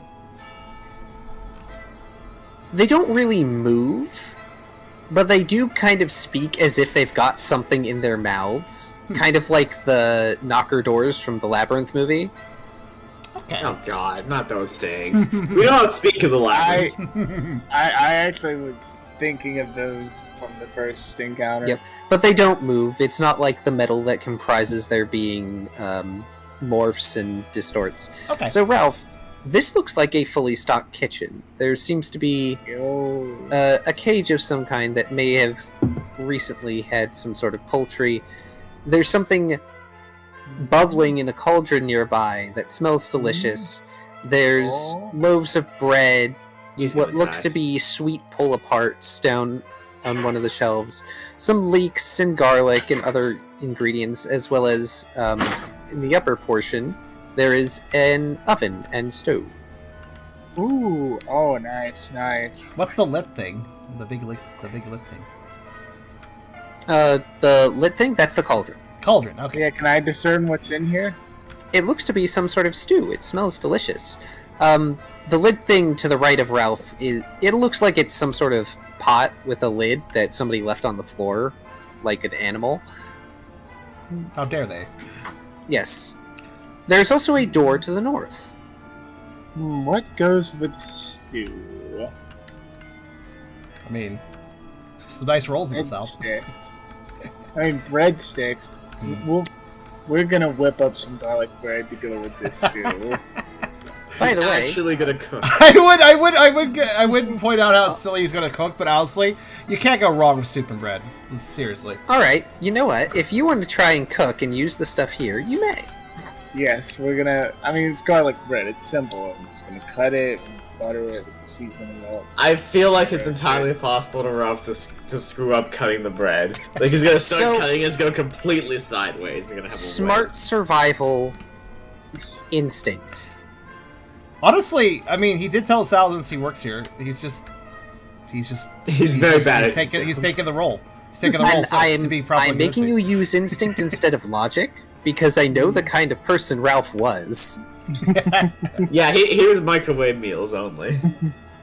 Like Keysquid says, I feel like it was low-key a call out to someone who leaves spot lids on the floor. Karserus has some personal problems with people to do that. You can't be doing that. You need to put them away. All right, Ralph. You follow your gut, and your gut says, let's make something delicious. So we're going to come back to you. You're cooking for a while. Yo. Maybe I could get a job with Bryce. All of a sudden the phone rings. Hello? It's Bryce's voice. No, you can't. There's no phone, though. So, back to Brooke and Riley.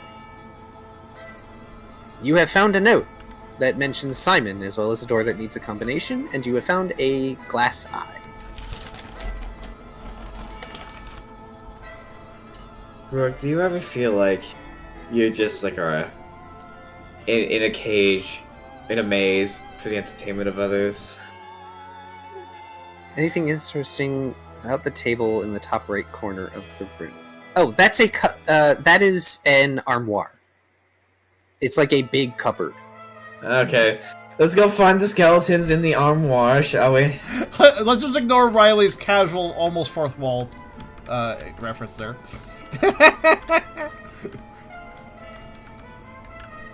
I had an entire D&D character who is based around constantly breaking the fourth wall. Are you feeling alright? Brooke asks as he wanders towards the armoire. I don't like being trapped, nor do I like being separated. There's not a lot about the situation that I do like. Oh gee, echoed sentiments. Something we're having more of these days. Was that out loud for Brooke to hear as well, or is that just for me? No, that's just for you. I don't feel like typing it. I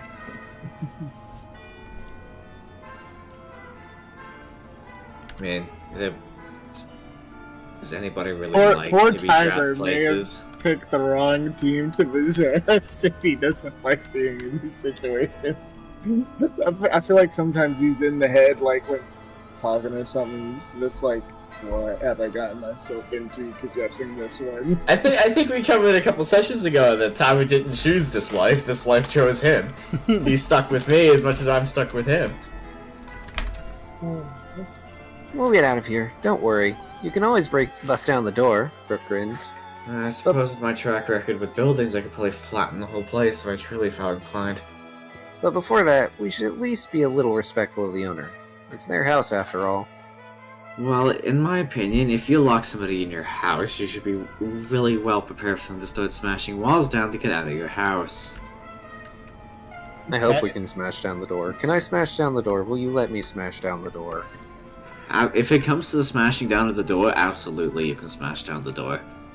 That's completely out loud for Brooke to hear as well. Last resort, Brooke says. We could just leave and say we did the thing. I don't know how good of a poker face you think I have, but I'm pretty sure I'm very bad at lying. It's not like she seemed to care too much about it. You raise a point. Brooke searches the armoire. Well, I'm having a one-sided conversation with myself, yes. So, you search the armoire, and unfortunately you don't find terribly much in there. There is, for some reason, a moldy piece of bread that looks like it has some old butter stuffed in it. Why? That's disgusting. Yes, there is a stiletto-heeled shoe. Just one. Just one. And what looks to be a black corset. A single shoe, a corset, and a piece of moldy bread with butter in it. Yeah, whoever put the other stuff away was probably eating and was a jerk. This is a call out to all you people who leave stuff on the shelves where they don't belong in the store. Kai, is there something you want to say? You seem to have some pent-up frustration coming out in this D&D session. I have the chance to snipe at people safely. This is the closest thing I can get to therapy. Pretty much. Therapy, what's that?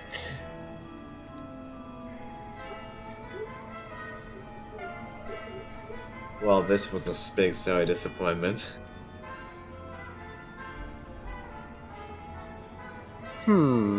Brooke says. A little girly for my taste. Closes the door. You could always stab somebody with the shoe. You mentioned that the armoire rattles, and I need evasion rolls from both of you. Is the shoe gonna come in flying at us? Yes. Ah, good. Just dex fight evasion. Don't roll 0.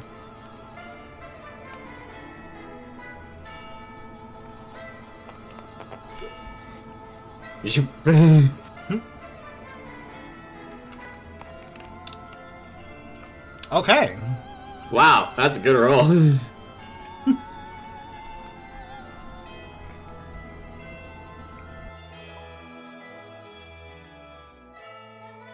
Pardon me, my mate brought spicy nuggies back. Yum. Delicious. Riley, you lean out of the way. Brooke catches the stiletto heel shoe. The stiletto heel has been refined to a needle point. Well. Alright. So, that's great. Riley, you duck just in time as the corset flops out of the armoire as well, and briefly attempts to wrap itself around your face before it flops to the floor. I'm gonna stamp on it with a blaze kick. Watch out, Riley! It's trying to give you an unrealistic bodily figure. Corsets are real bad for you. Yeah, they are. You know, you're right. I'll hang on to it, Brooke says. That's like fucking stamping a corset with a flaming foot, yeah. To be fair, Go ahead and roll for blaze kick. If you're holding the stiletto, then you aren't letting the stiletto stab you, so, you know, that's fair.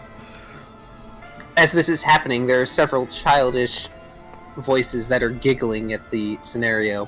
And then you stamp on the corset and they go, oh, no! Woof! A critical stamp. You stamp on it and you scorch the corset. But you don't incinerate it. What the fuck is this thing made out of? On closer inspection, it appears to have some sort of small crystals woven into it. Black as night.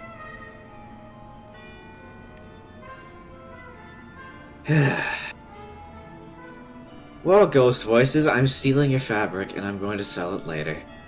What are you gonna fucking do about it? You don't get a response. Yeah. You're a fighting type, you fool. I'll make a note of this somewhere. I wonder if Riley is aware that he's at a disadvantage with ghosts. Yeah, I'm not playing my monk character. I can't just punch ghosts. Then again, you do Very have sad. you do have foresight technically, right? Yeah, I do have foresight. It comes standard on Riolas. I just have to foresight them once, and I can punch them to my heart's content. It's because I've literally never used foresight ever. The problem is, weirdly enough, though. Wait, wouldn't foresight mean that suddenly you're allowing Ralph to get hit by those type attacks too? No, it's What's only that? at a single target. Or is it only single target? Okay. Wasn't sure how that worked. It's Foresight not what is- I'm assuming it means from the symbol, because that doesn't actually specify for once. It's true. Well, it doesn't. does specifically say in the foe's evasion. Yeah, and the same with user's Odor normal Sleuth. and fighting moves can affect ghost type moves. And yeah. And Ghost moves kind of... Honestly, Odor Sleuth and Foresight are identical moves. They just have different names, really. Yeah. The different Pokemon learn them. So... Well, that's everything in this room and no key. Burke shrugs. Shall we follow the others or find Ralph?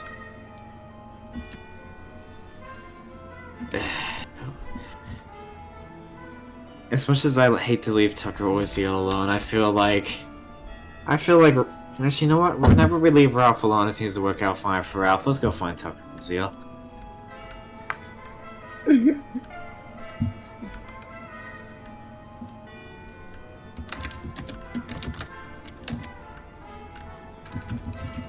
Alrighty.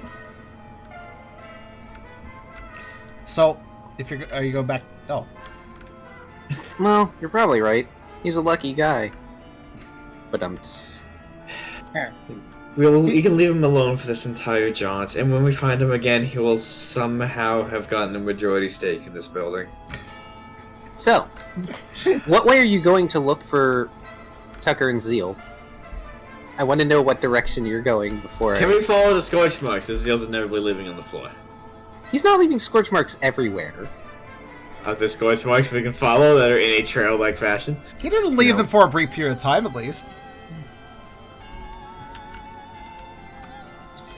As in the lobby.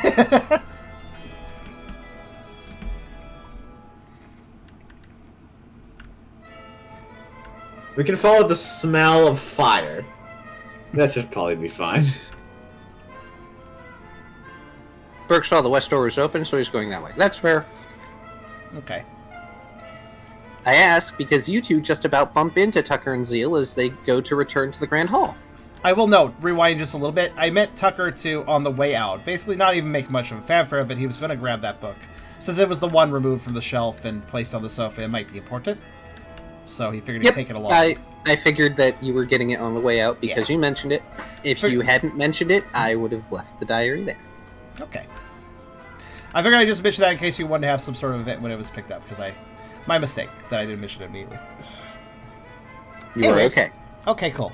No more shenanigans in that room. That's a word. That's the word I was looking for. Shenanigans. Chicanery. So yeah, Tucker will indeed be turning back to the lobby, probably about the same time those two are checking out the door too.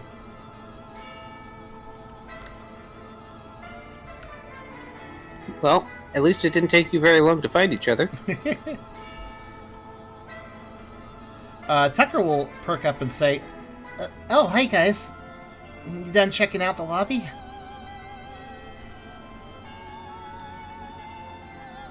Yep. We got attacked by clothing, found a glass eye, and a note that I can't read, but Brooke can. Hey, yeah, not much here. You find anything? Brooke says. Well, there's still a lot of other doorways here in this hallway, but we checked the south one, and some things happened, yeah. he kind of looks towards Zil, seeing if the energetic cat wants to tell the story.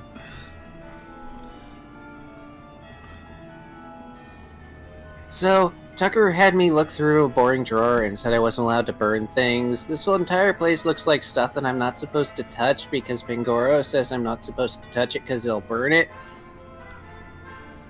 But I found this really long cloth what's-it that Tucker stuffed in his bag, and then I looked at a painting, and then I looked at Tucker, and I looked at the painting, and the painting was bad, and then I looked away, and then Tucker looked at it, and I looked at it again, and it was good again. That's a pretty good summary. Wait a minute, did you say clothes attacked you? Tucker actually reaches into his bag and pulls out the silk part of a dress for the looks of it. He still can't quite discern what it's supposed to be. Well, this hasn't attacked me or anything. But Zil did find this, and it seems to be of really good quality, I think. So I just kind of kept it for now. It matches the corset. Let me see that. He hands it over. Is it got the same gems in it?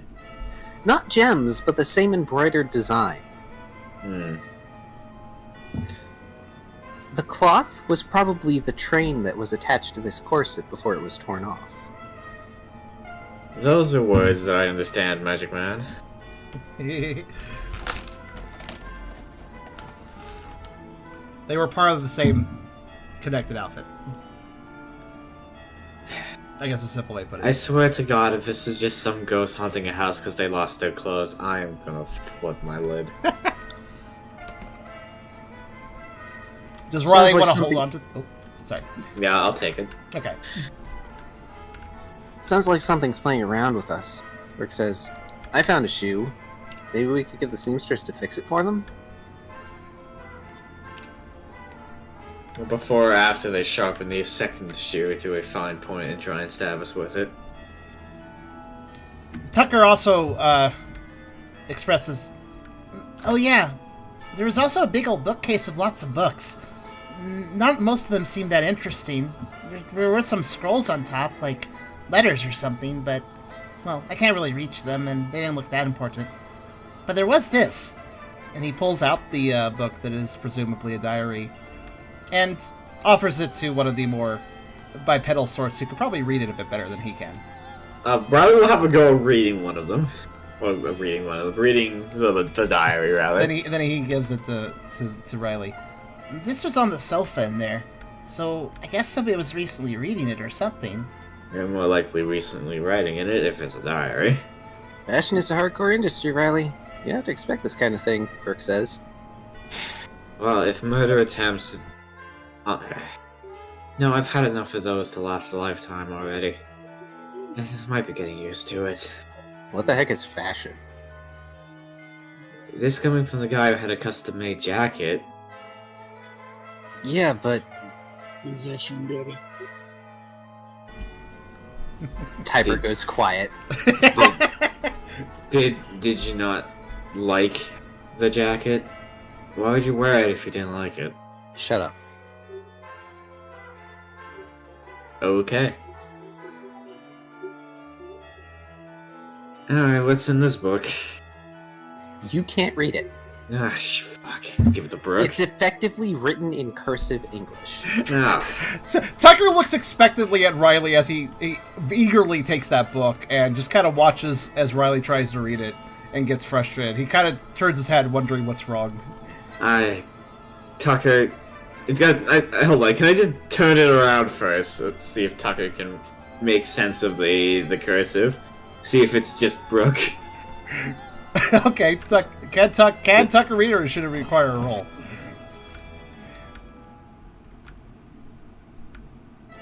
Give me a smart logic roll. Okay. Pain of being the stupidest member of the team. Kind of. You can tell those are words, but they are curly and wavy, and why would anyone write like this? Also, Tucker is technically still a kid, so he didn't really gain full literary learning, the entire school. Don't you learn cursive in grade 3? Yeah, but complex words are still something you learn as you grow up. Yes. Tucker kind of looks it over for a little bit and squints a little bit. It's really swirly. I can kind of read cursive, but it's hard to read. Wait, can you read it at all? I think most of it. There's a few words I don't get, but... He's gonna turn the book back around. Are we certain that I'm actually human? Those look like squiggles to me. Yeah, I'm kind of with you on that one. I can't make heads or tails out of this. Ralph, you are cooking. I'm gonna give the book to Brooke, by the way. After I'm done lamenting about the fact that I can't read. Anyway, please continue. You are making some excellent smelling garlic bread. Yes, to go with this stew. Well, let's taste this stew, see if it needs anything. We got like a ladle or something. Actually, can I offer a good question that maybe Ralph would know the answer to at this point? Are the ingredients fresh? I mean, there was moldy bread in that one cupboard, so what's the ingredients in the kitchen like? Are they good? The kitchen looks worn. The tools in the kitchen have seen a lot of use, but the look ingredients... at the cracks on the tile. Like, look at that. Yeah. But the ingredients look just fine. Okay. Nice. So, do I get a... We'll taste, see if we get a ladle. The stew is... And yes, there is a lid. The stew is... lacking. It's kind of bland. Like, somebody has only just started with a relatively thick stock. Okay, well, we need some... some potatoes and onions actually would go great in the soup. Yep, there's potatoes, there's leeks, there's onions. For all we know, Yeah. Ralph could be solving a puzzle doing this. And at this point, Ralph, you would have figured out the door to the north leads to the pantry, which has other stuff. Like, here's the puzzle. The soup's not done. Fix the soup. Puzzle solved. There we go. Yeah. Adorable. Sounds like a Yeah, game you yeah, tried yeah. once. Yeah, we'll grab some paprika too, some other seasons. Oh, some curry. We'll make it into a nice curry heavy stew. Oh yeah.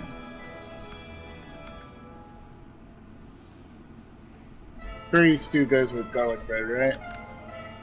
It does now. I mean, stew goes with anything bready and awesome, in my opinion. Like, I should from mention- crackers, the bread. Well, it is a thick stock. It is a white cream soup. Oh. my favorite type, actually. So it's a chowder? I knew how to make that kind of soup. Cream of soup. Okay. We probably don't have clams or mushrooms. We got True. mushrooms? But you have the supplies to make dumpling. Eragon, I heard that interest. Do you want to make soup sometime? I don't know how to make like white stock soup. But you want to, don't you? We could figure this out. Yeah. We're still gonna go heavy with the potatoes. I know it's a lot of starch. But... Oh, dude. You gotta have potatoes and cream of. Oh god.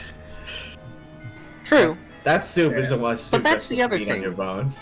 Of all the ingredients, you haven't found any meat yet. Yeah, the fucking poultry's escaped the cage, apparently. Yes. Alright, give me another smart survival instinct as you follow your instincts on this cooking venture. Jump in. No. That'll have flavor. Oh no. I am gonna fix that with a hat. See, you should. That's why you save it. This is very important. Cooking is very important for him. So this is a definite lucky hat situation. Yeah. That's better. Alright, It's not great. Not terrible. It's better, but not great. You're not quite sure where you're going to take this, but you know you can add potatoes, and if necessary, you can add some bread to it. Yeah, some nice and onions for sure. Onions will flavor up anything real good. We'll chop them up real fine. Oh, and cheese, copious amounts of cheese. There is some cheese available. A few of us still have berries that could be technically added to this. I Not have sure- a bunch of berries. Yeah, that's true. Well, I have a Brooke has a chest of berry. It's But tough and as dry. you're cooking, Might be good for soup. as you're cooking, Was there a once chef's hat in here? there is. Sweet, I'm totally wearing it. As you're cooking, there are two sweet scents that draw you around. One is to the south. You can probably see it on the map. There is a pull-apart dessert that seems to have been relatively freshly made, but left on the shelf. Nice. And it seems that one of the oven chambers is being taken over by some sort of dessert, possibly a pastry. Wait a heckin' minute. Hold on. Did you say the stew was under seasoned, basically? Yes. Please check, Ralph. Please check your inventory. What do you have? Yo, I have some salt. Yeah, we're gonna pinch some salt. Like, I just it's so obvious. I had to point it out. I don't. Where did you even get these again? I don't know where this is from. He got it from the mountain. Okay, yeah. He scraped it off the mountain. He's like, oh yeah, yes, Mr. Soup. Guess what I've got? We pull out the jar. I've got a jar of salt. Oh, I knew that'd make you happy to notice. And you'll never guess what it's. Well, it's just salt. There's nothing inside it. Oh, but it's special salt. So it's like better than salt than normal salt. I see. Well, yeah, we'll season this. So we'll put a little salt in there. Yeah, just a little bit to wake it up.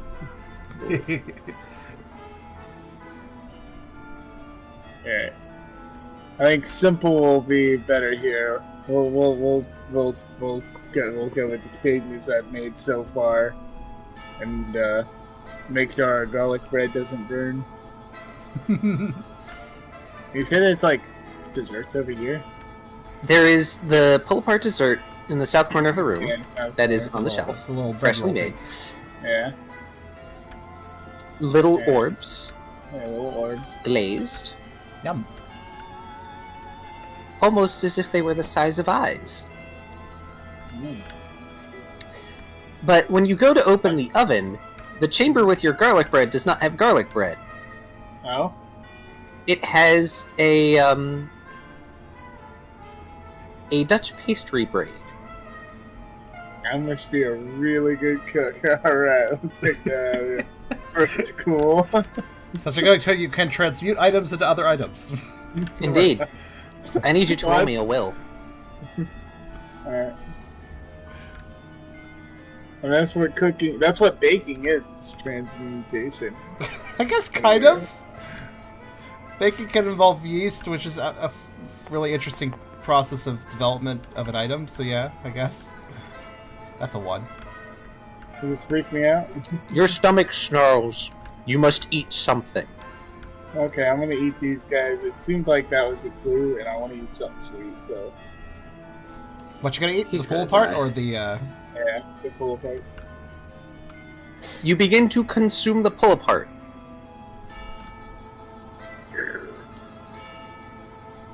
And then you put one in your mouth, that is different from the others.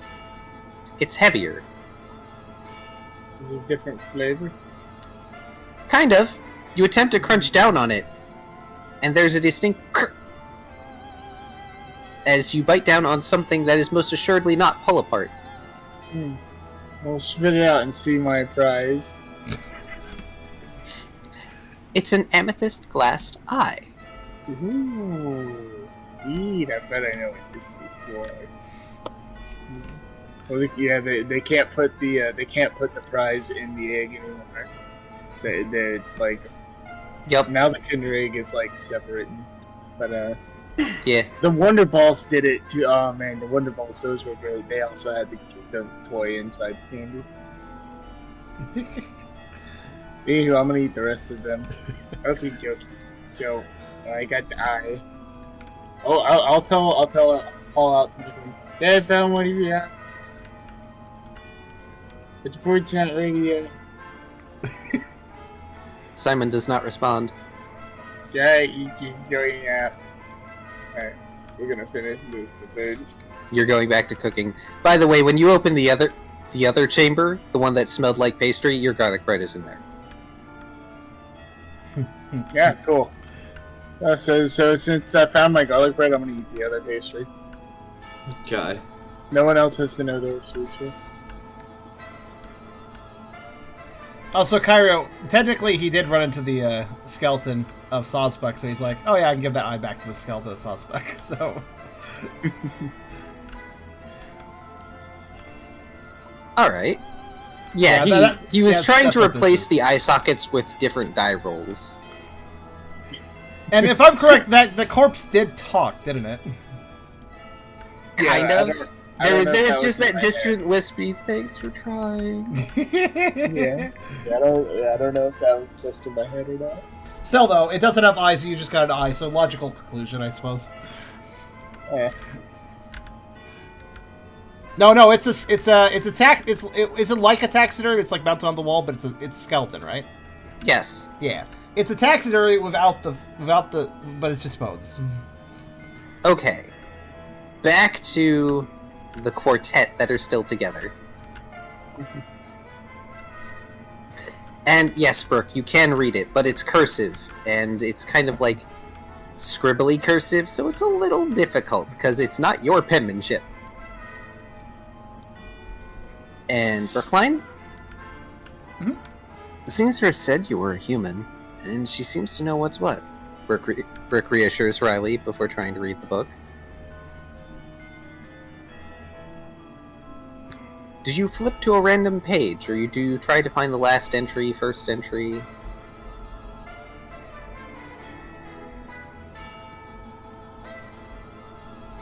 Yeah, since it's a diary, I presume, because I actually asked earlier and I didn't get a response, I presume the front of it has no title or anything, it's kind of blank. There is no title, there's just a very simplistic, nice design on it. Okay.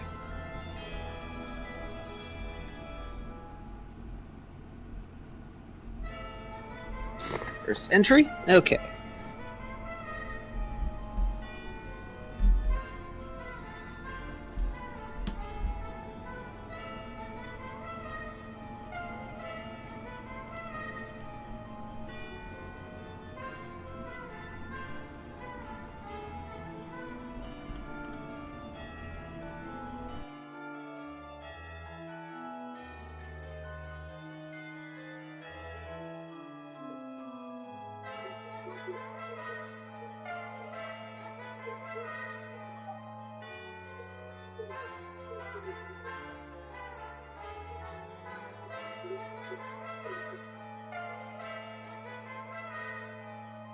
Did I crash?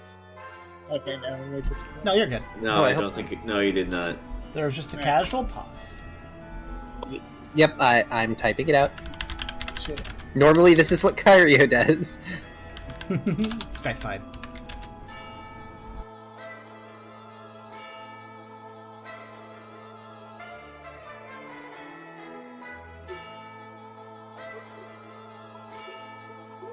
Dear Diary, Gardevoir gave this to me. She said it would help me sort my thoughts in a way she cannot manage with her powers. I don't have the hang of the dating system here, so I'm sorry for not dating my entries.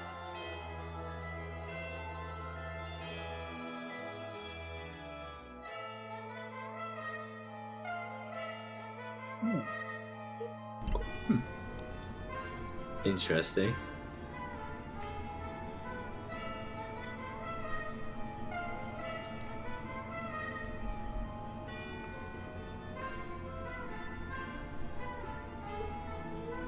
Interesting indeed. 1, 2, 3, 4, 5. Oh, this actually, that works out.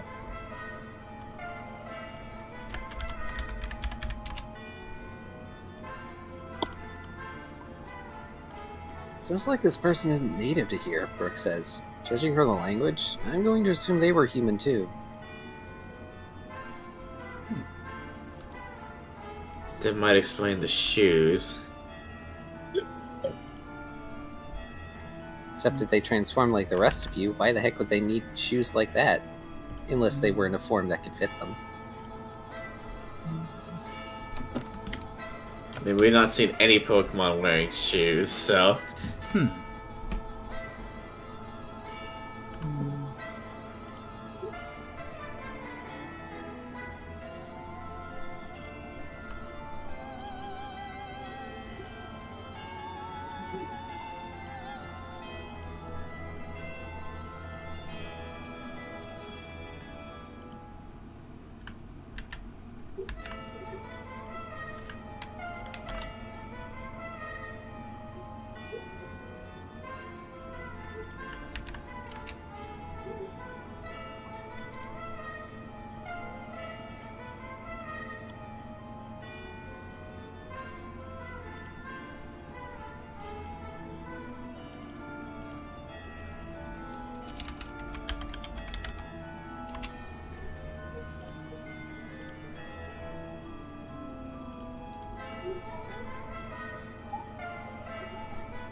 I was trying to think of the Pokemon that had the most individual feet, but I can't. It's too many. I would nominate Phalanx, but that's cheating. No, I was just thinking like a Pokemon with like 6 or 8 legs, having a ball shoes. Yeah, it's about like that.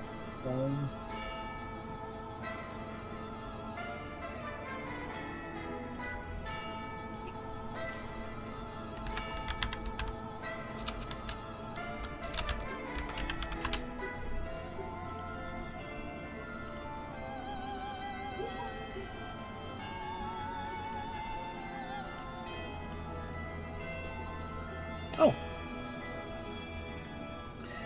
Thank you for the hype train, everyone.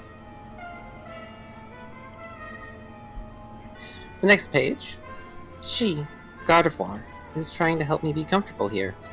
We've begun planting trees together, making a garden. Anything that gets my mind off the confusion of it all. I'm lucky this place is out of the way. I can't imagine fitting in a full-on Pokemon town. Not that any exist here, or so she says.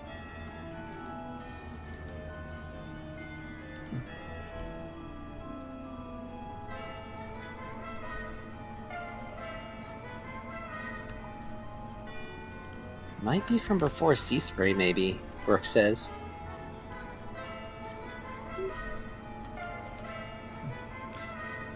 Tucker, assuming it's being read out to everyone, Tucker remarks, No towns. That's interesting. It's either there's no towns or this Gardevoir person does not want whoever is writing this diary to leave.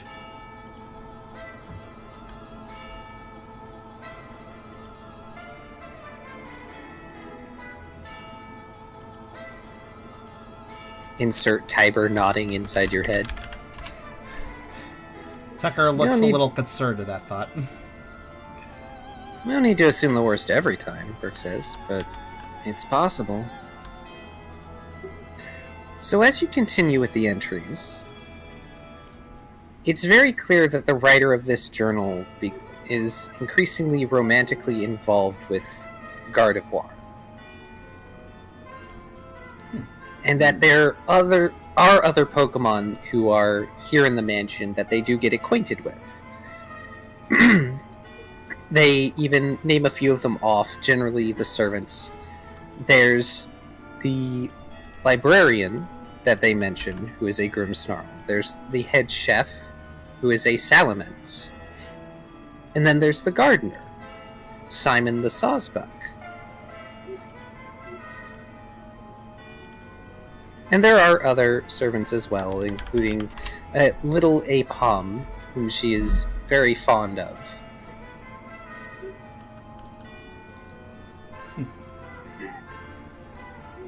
And then the writing stops. And there's just a page that is full of scribbles. And it seems like there was a fair amount of time between the last entry and that. And when you turn over the page, the writing is different. Something about it, it's less flowing and a lot more sharp. And you can't tell if it's a different person writing, or if it's the same person but writing in a different manner.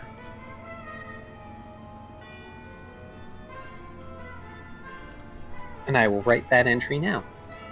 Well, you all are free to discuss what you have read up to that point. Okay. Also, I'm just gonna update a few things off the side. So I realized I should. Oh, that didn't really JPEG. Yeah. Oh well.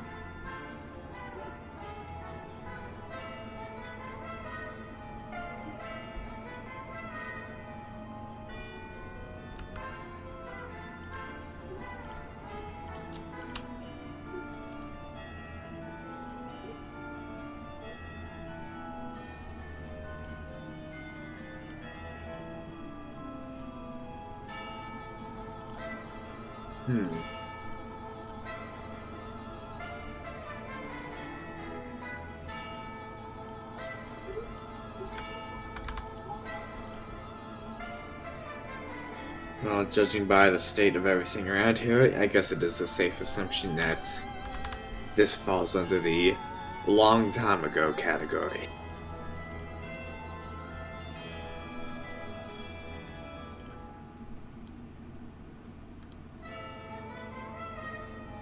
Oh good, and it's a cult. Fantastic.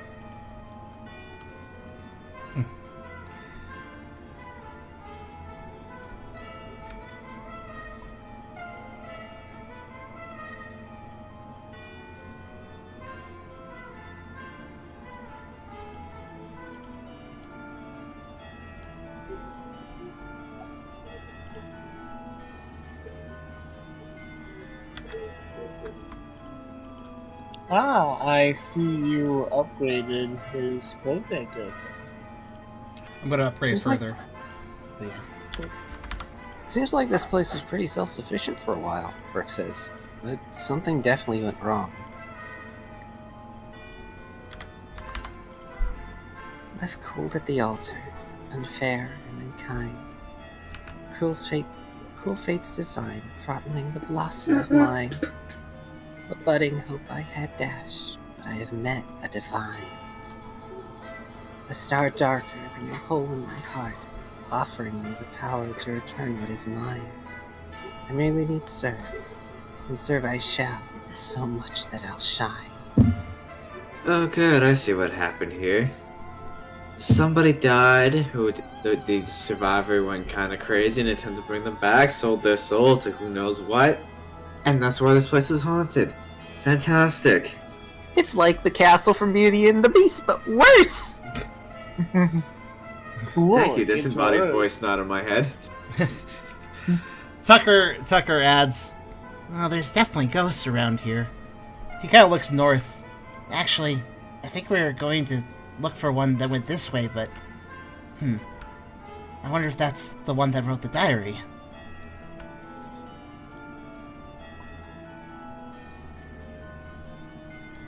Oh, that's true, Kyrio. Like, it could just as easily be an aspect / observer as it could be just, you know, the god of life and or death.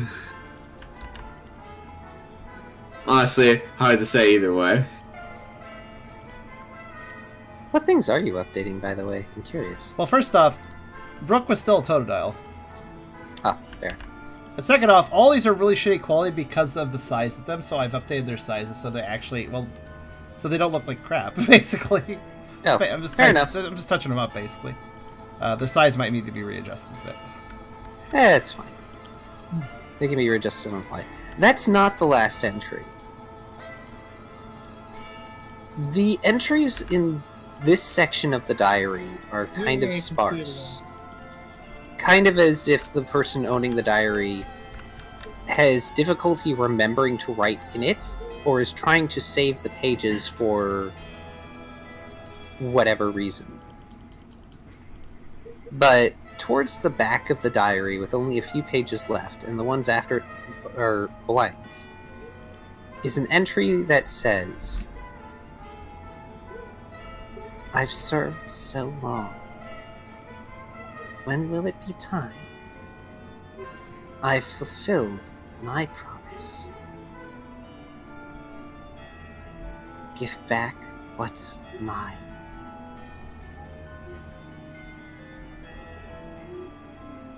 Your servant came by, all clad in shine.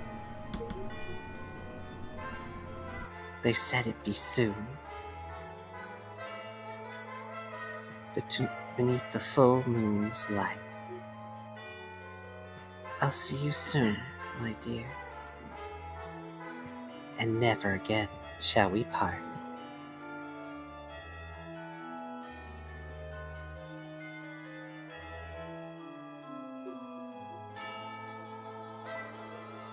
Oh goodness, so many subs.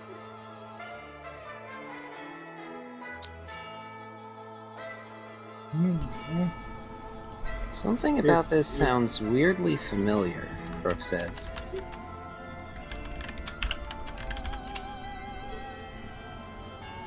Tucker. Hey, don't look at him, he didn't write this. Tucker droops his ears. It's not the first sad love story we've heard.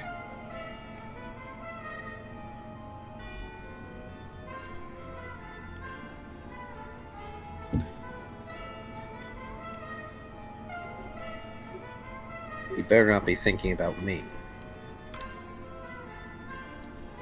He didn't try to bring me back. And yet, by one means or another, you did come back. Not that I'm ungrateful. Just don't compare me to whatever this is. Is this all internal still? I must ask. Yes. Okay. It's just way easier than typing. Fair enough. It almost sounded like a response to Tucker's reference, so I wasn't sure.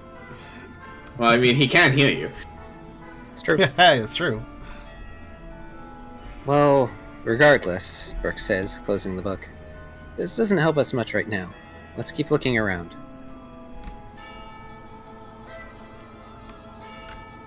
Tucker nods. And makes a motion north.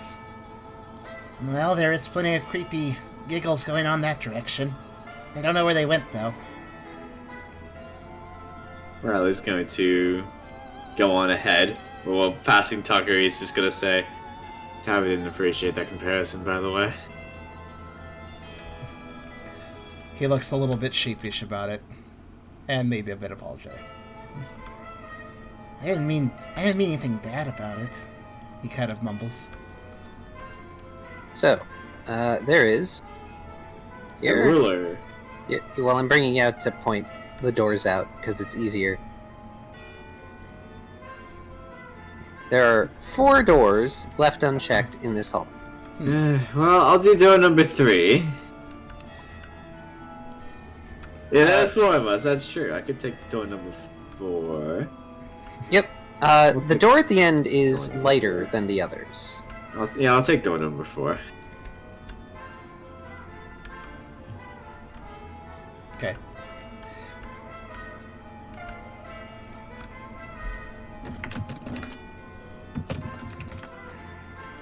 So, Riley, you're able to open door number 4. And you come out to what looks to be the remnants of some sort of garden, perhaps? It's overgrown, but for some reason flowers have been able to thrive here. I mean, we are in a forest. It kind of makes sense that you plant something, it will still grow. There are some small bushes / trees around as well, and near one of them is a pedestal overgrown with ivy. Let's not split up too much, Brooke says, nodding at Tucker to follow him. Tucker looks mildly resistant given the comment he just got, but does agree and trots behind Riley. Alright, I'm gonna go check out this pedestal. Come with if you want. Brooke checks the nearest door with Seal. I'm Hooray! assuming this is the pedestal. And... Yes. It's fairly tall. It's actually about twice your height. As they walk, Tucker does remark, Sorry, Tiber. I know things were complicated.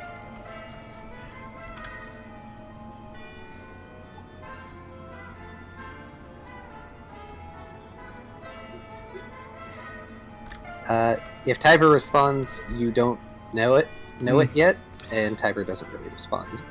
that's fair. He knows knows can things hear. were complicated.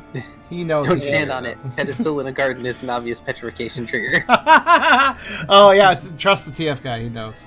It's twice my height. I ain't climbing onto that. That takes conceited effort I'm not willing to put forward. Oh wait, I was hold on. just Wait. thinking I got a that- solution for this. It's okay. Wait, hold on. It's alright. We're good. Just have to. I was just thinking that Tiber's kind There of you like, oh yeah, that Tiber's kind of like, Secret statue. he's pretty much that trope in anime, or I guess other shows too, where like a big villain from like the first several episodes that sort of becomes one of the party, or like the Digimon Emperor. It's a nice trope, though. He's our Vegeta! Yes, he's our Vegeta. That is perfect. He's Vegeta. Oh, goodness. Well, you two check out the garden and pillar. Brooke, you enter some sort of study with zeal. On the far end, there appears to be a desk with some sort of book open on the Prince of Alucarius. With some sort of book open on it. There is a candle there, but it's unlit. There's another painting in the room, as well as what looks to be some sort of storage chest, a lectern, a large shelf on the southern wall with books and scrolls in it. There's an urn on one table in the room, and on the other, there's a statue of what looks to be a Viper skeleton, or at least the upper half of it with the head reared up to strike. Its mouth is currently open. It seems to be holding a key in its jaws.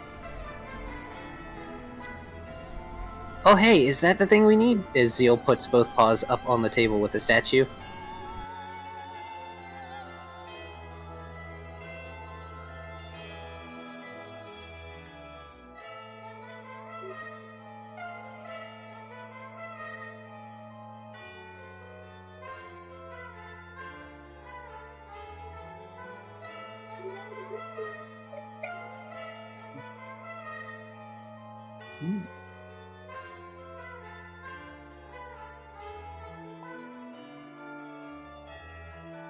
The statue is made of the upper portion of a Viper skeleton, with its head reared up to strike.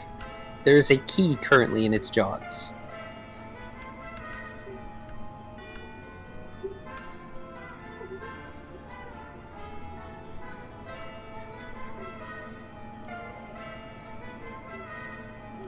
Seems safe. Yeah, what's the worst that could happen? You don't need that arm anyways. Yeah, shove your hand in there. Why are we suddenly like this devil on shoulder situation? His seal slowly reaches a paw toward it. Oh no! I'm thinking more the Da Vinci Code, but I'm curious how this is gonna play out. Good enough for me, Rook says and tries to take the key. He doesn't try to stop. He doesn't try to stop Zeal from doing a terrible action. He just does it first. He does it first. It's true. It's true. You're rash. Bleh.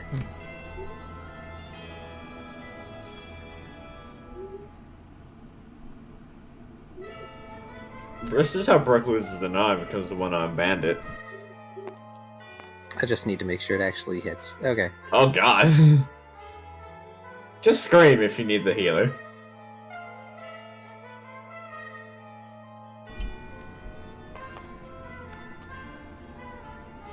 Okay. I'm gonna assume that was a status effect move roll. Yeah. Yes. But also, Brooke, you take 1 damage as it clamps down on your hand and prevents you from taking the key. Oh. Ow. That is both ow and also obstacle. Oh.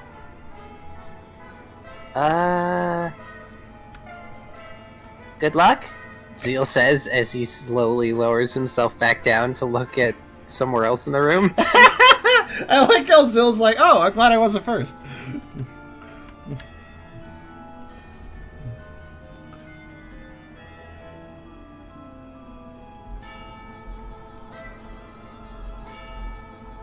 Ow! Brooke grits his teeth. Yeah, sure. No problem. Bet you're wishing you had Riley with you, eh? By the way, Brooke, add 1 XP. Just for playing to your nature excellently.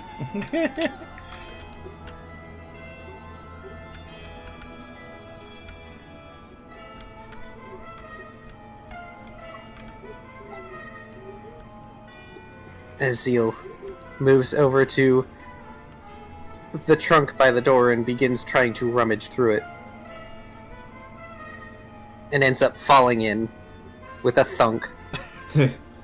You hear a muffled, "Aw, it's empty."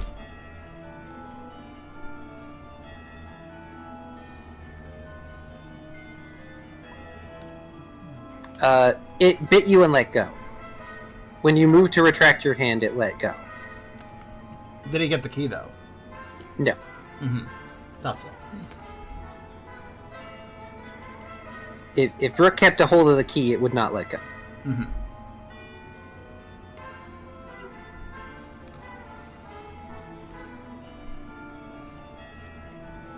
Interesting. Ralph, Excellent. while Brooke is dealing with Trap Statue, you feel like you're almost done. Yeah. If I've taken a peek in here, then You can't, interestingly can't? enough. All right, so I haven't. The door is locked, which is really weird. You would think that the kitchen would not have a locked door leading Yeah. to what you assume is the dining hall. Yeah, In fact, there's a peephole slat that when you drag over a stool and look through it, you're pretty sure it's a dining hall. You can catch a corner of what looks to be a lit table. Interesting. But is it like blocked with a weird puzzle, or is it just a key? It just looks like it's locked or jammed in some fashion. Well, first thing first, when you're in a haunted house, spit into each hand, rub them together. He's gonna jut his hands forward. Open sesame! Ew, you're working in the kitchen. That's very unsanitary.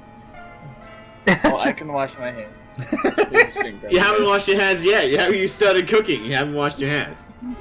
At least you didn't explore the bathroom before entering the kitchen. That would have been way worse. None of us have even been in the bathroom yet. Nobody has, though. It's the first bathroom we've seen in this entire adventure. Incorrect. That is a lavatory. Also, incorrect. Well, No, okay, maybe that's technically, a yes. motto. Wait, actually, I thought Rise had enough furnishings to have a bathroom, but I don't remember. Correct, but there's difference between a lavatory and a bathroom. True.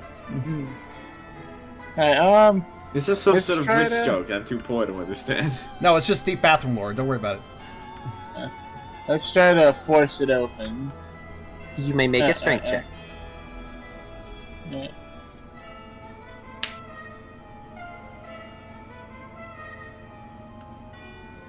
Here we go.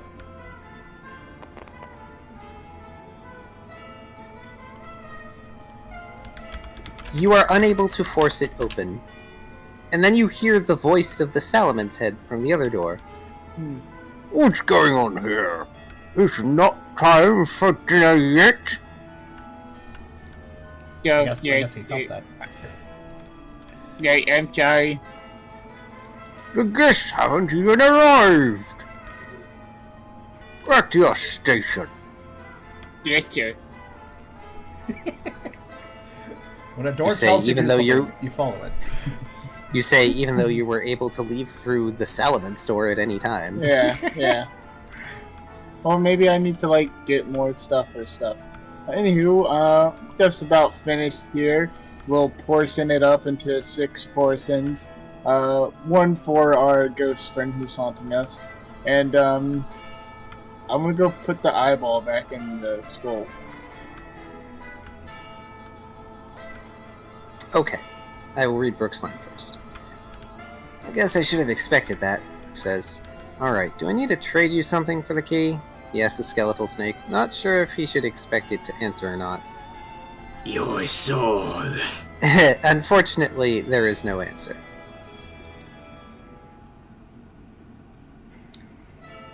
Alright, Ralph. Well, Brooke continues to ponder about that room. I assume you drag a stool over so you can reach the... Yeah. Yep. You pop an eye into one of the sockets. It glistens. There you go. I only found your one. My friends are here somewhere. Yo, I'm sure they can find you.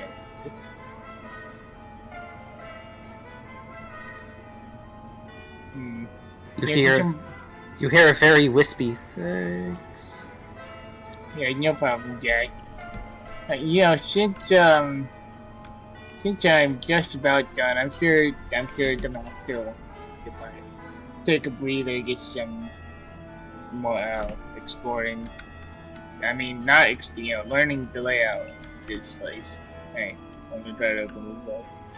You go to push open the door that looks like you can push it open, and it goes for maybe a centimeter before there's a clunk. Yeah. You didn't test the door before. No, I didn't. I'm sorry. Okay. We'll try both open sesame and knocking on this one. Knocking. Nope. Unfortunately, neither works. Did he try this store? Which one? That's the pantry. Yeah, Ralph is. pantry, I've been through there. Oh, you've been in and out of there. Okay. I was curious why there's a ladder there. Oh, that was auto-generated. I assume just in case a ladder is necessary. Just in case you needed that pantry ladder, to reach the high shelves. Yeah. I mean, Yeah, dusting the ceiling. You might have like sort needs. While Ralph decides where he's going to go next, Brooke looks at the book on the study desk. It appears to be a book on the occult in some fashion or another.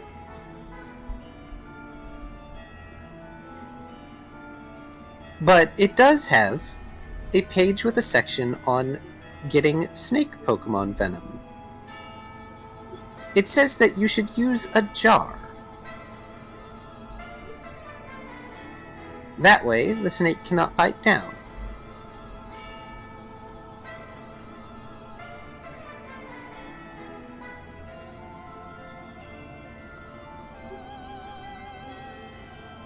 By the way, speaking of snakes, the painting is of an arbok that has a specially tailored tuxedo on.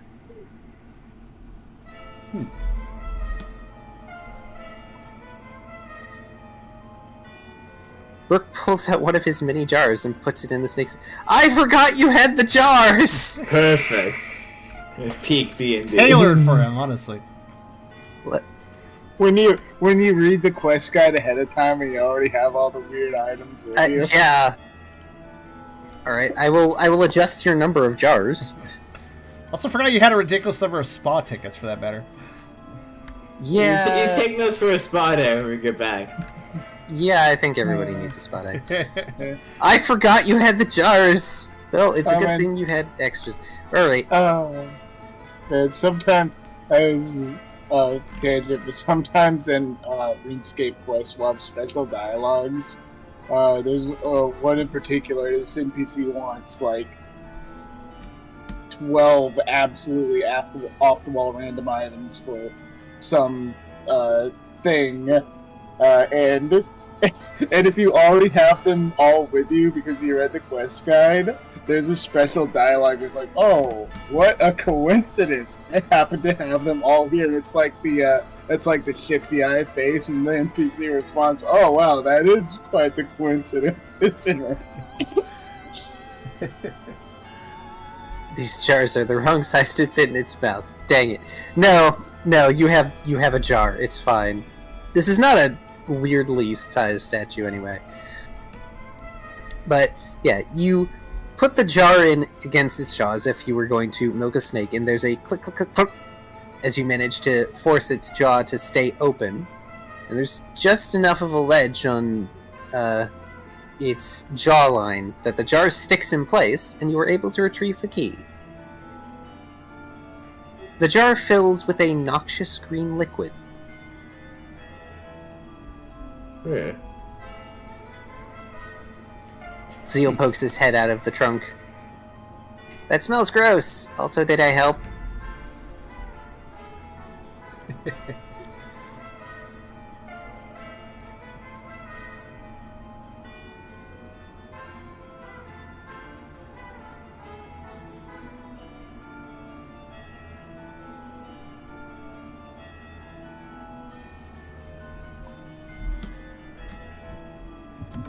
Weird, Brooke says, but he takes the key in the jar. Looks at Zeal. You were a good moral support. Well, so long as I'm helping somehow. Also, what's this? As he circles around and he goes to try and poke the urn on the other table.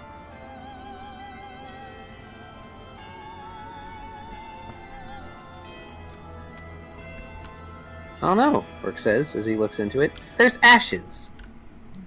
Yep, someone's definitely dead. You kind of look like that sort of urn. The urn has a name in PokeScript on it, by the way.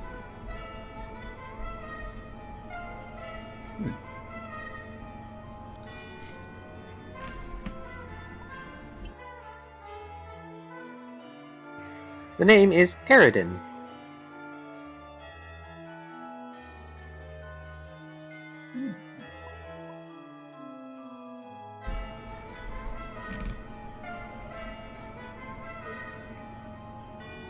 You can to some minor extent.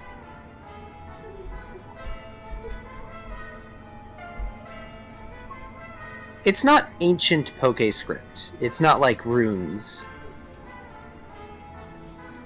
And I presume we've been hanging around it to some extent to this point, so... Yes, it's been several months, and even though you're not necessarily actively learning it, you are picking it up as you go. Because, let's face it, if you end up living in another country and it's probably going to be permanent, you end up picking things up, if not outright learning it.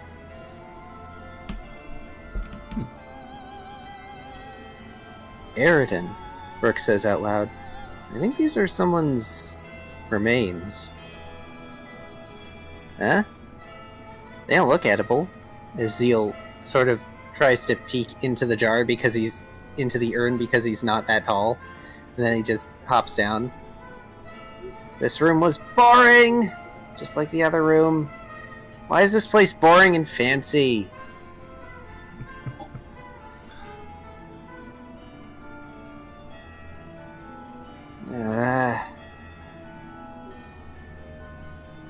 Am I gonna have to see more of this if I'm going to be king?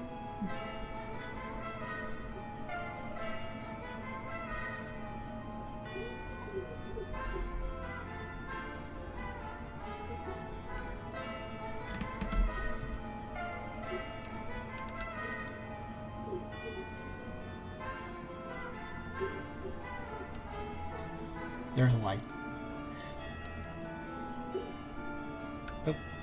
Burke decides not to elaborate. Well, we got the key. Let's go get the others. Okay. Alright. Random aside, was Yes. that book originally readable when in the before you exported it? It looks like it has proper text on it. I noticed. Maybe I didn't zoom in far enough to see if it had actual text. It's probably just filler text. Probably lorem ipsum, if anything, but Yeah. Or like scribbles. just curious So- how much detail they put into these things, into the assets. This is really excellent, I gotta say, so...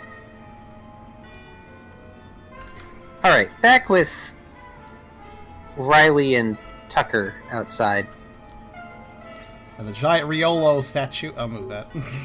Riolo. That's what it's called if you look at its nameplate. Why? Just mouse over it. Leaders gotta do lots of boring stuff, Burke says, so better be prepared.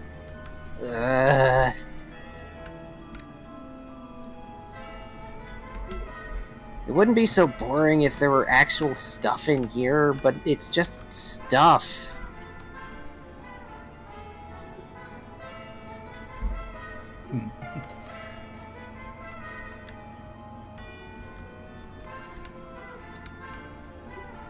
So, what are you two doing out in the garden? Well, I just want to examine the pedestal. Tucker will It's- assist if needed. It is tall and covered in ivy. Actually, Can I Tucker will brush look some around. of the ivy away, see if there's any writing on it. It's a good thought, actually.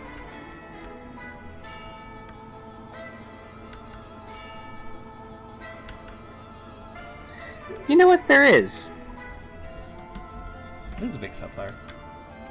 Yeah, the sunflowers are like weirdly big. I tried to get rid of most of them. For some reason, it liked generating them. Because it's like, this isn't really a place for sunflowers, but sure. Big sunflower. Moonflower. Variation of sunflower that gives moonflower seeds. Yeah. I mean, That's- sure, Now it's moonflower. spooky. Now it's spooky. There you go. Ooh. Just color it. Just like change its hue, and there you go. Carnivorous moonflower. Jazz music intensifies. There is a name, but it's really faded.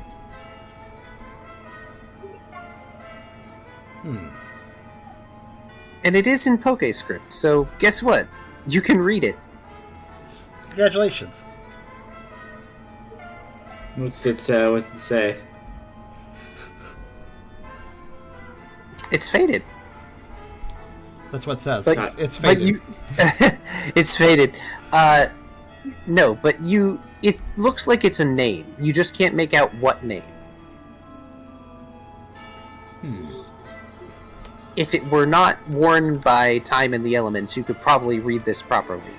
It's not just like random squiggles to you. It's like, this should be letters. This is almost legible. Is this fenced in? Like, if Tucker were, if you were just to go north, is there like a fence, or one just return to the forest? You would return to the forest. Okay, just curious. Oh, we can just leave. Yeah, if you want to think so. If you want to think so.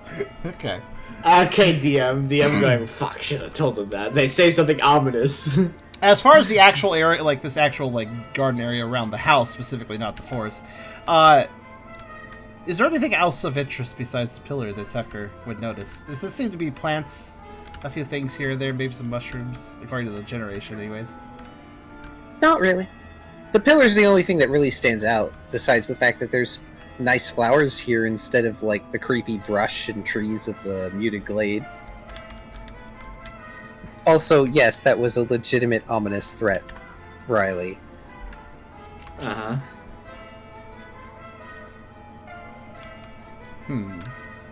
Yeah, if you go north, you'll see the Esper's eyes again. No. Tucker does a little circle around the pillar, just to see if there might be anything on another side of it.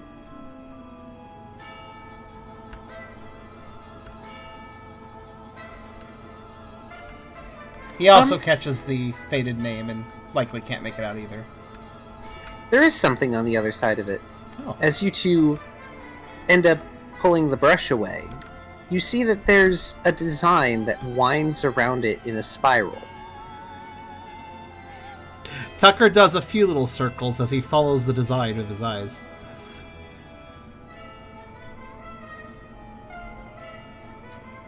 The design widens as it reaches the top of the pillar, and it tapers off at the bottom.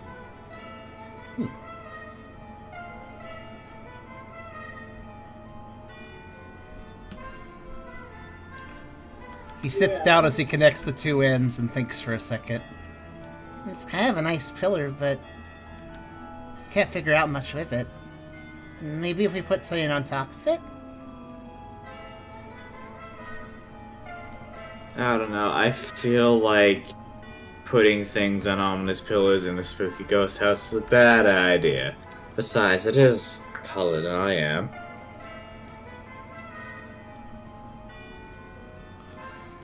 How tall is it, actually?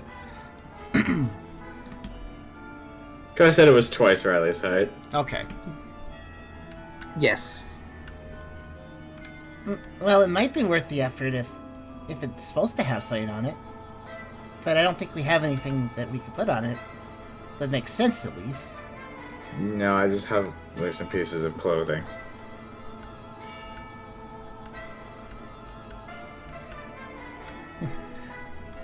Tucker shrugs. Yeah, oh well. let's just remember this is here and come back later. Let's Going not to- go away. Let's pace her a not roll. way.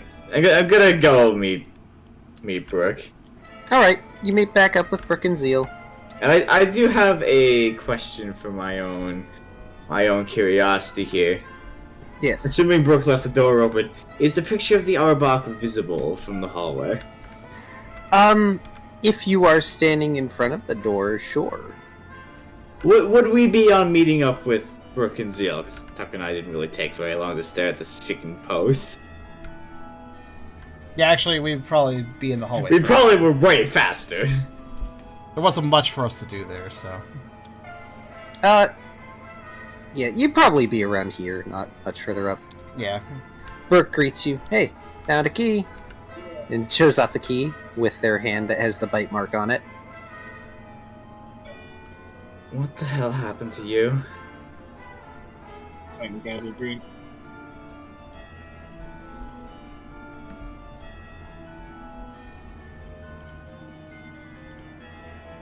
Well, nothing, Brooke says. You find anything? Riley's going to grab the bit arm of Brooke and he's gonna look into the room. Oh, You see the statue, which has its jaw hanging open now, as well as the urn, the desk, the shelving, all that, See. and the painting of the Arbok. Tucker absolutely smells it, doesn't he? You described it as noxious. The noxious green fluid? Yes. But I believe Brooke is also carrying the jar of green fluid. Oh, is he? Did he bring it along? Yeah. okay. Disgusting. Tucker will note. I think that's poison. Wait, did you get poisoned?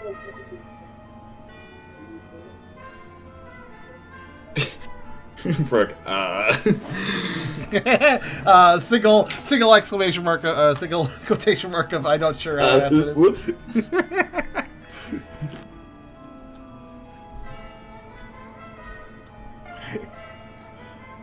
Car, I have a question. But also, Yes. there's a line. Oh, so go ahead. No, I did not, Brooke says matter-of-factly. Oh, okay, good. Says Tucker. Should I make a will roll because of the painting? Oh, right. Sure. I don't. Also, the fact that, like, the statue is skeletal in nature. Oh, freaking! There's statues in the way of the dice. Oh, sorry. Oh, roll that again. I did place that.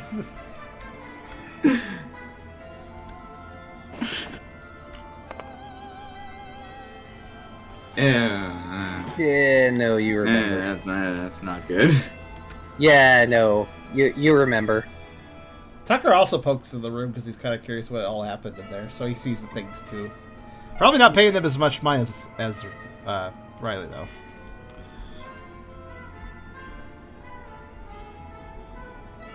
Riley, while staring into the room, kind of just drops books on as he was holding and just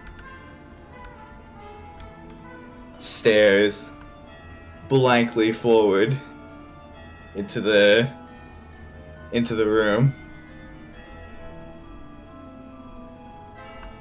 looking entirely distant and wide-eyed.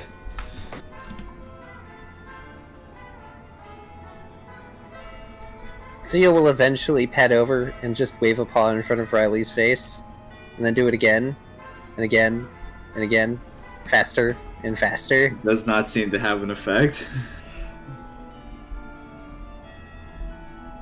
And then he stops. Okay, I'm done. I've had my fun.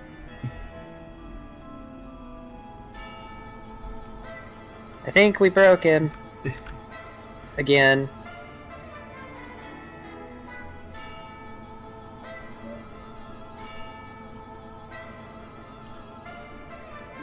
There's another line. Worth noting. Brooke looks at Riley, then back into the room, then he closes the door.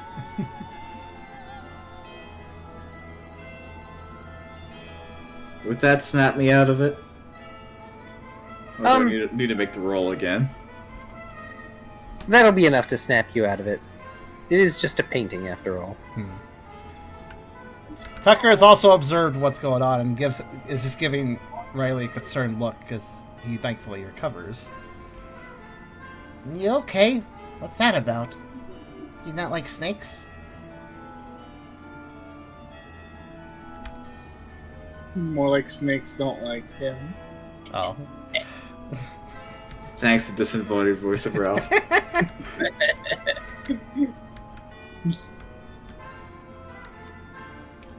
I've only ever met one Aardvark, Tuck.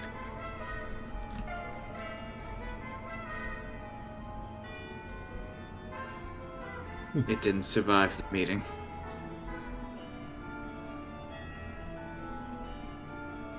He kind of lowers his head just a little bit and said, Well, I'm sorry to hear that.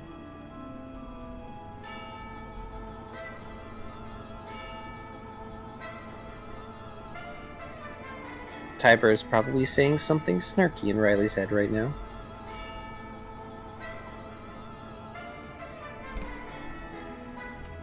Riley, Brooke says, putting his hand on his shoulder.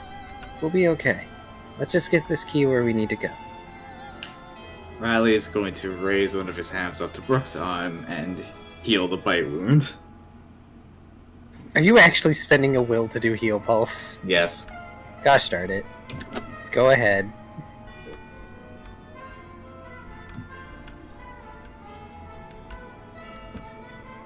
Brooke gets to heal a point of damage. 1 HP for 1 will doesn't sound like a good trade, but okay. It's not. It's a very good roll, though. Ooh, wow.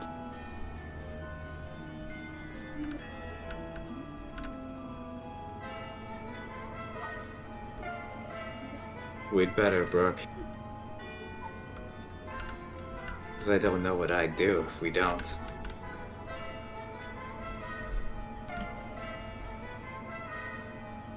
If we don't get the key where the door is. No, if we aren't okay. Oh. While y'all deal with that, Ralph, what have you been doing while they've been escapading on the other side of the house? He's just cooking. Oh, yeah, I've been cooking.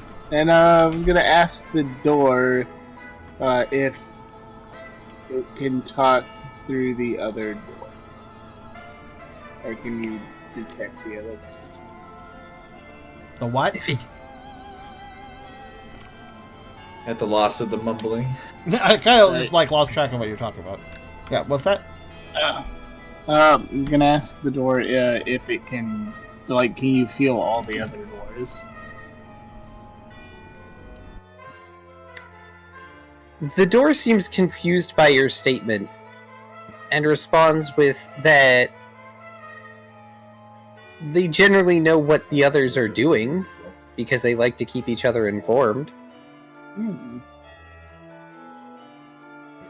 I'm gonna tell them that the guests should be here, meaning the rest of the party. I'm like, can you pass the whatever they are? Can you like tell them that the food's ready? Or if the guests are going to arrive soon, you'd best go tell the rest of your servant friends. They know to take the back way into the dining room, so and so is served best unseen. Right.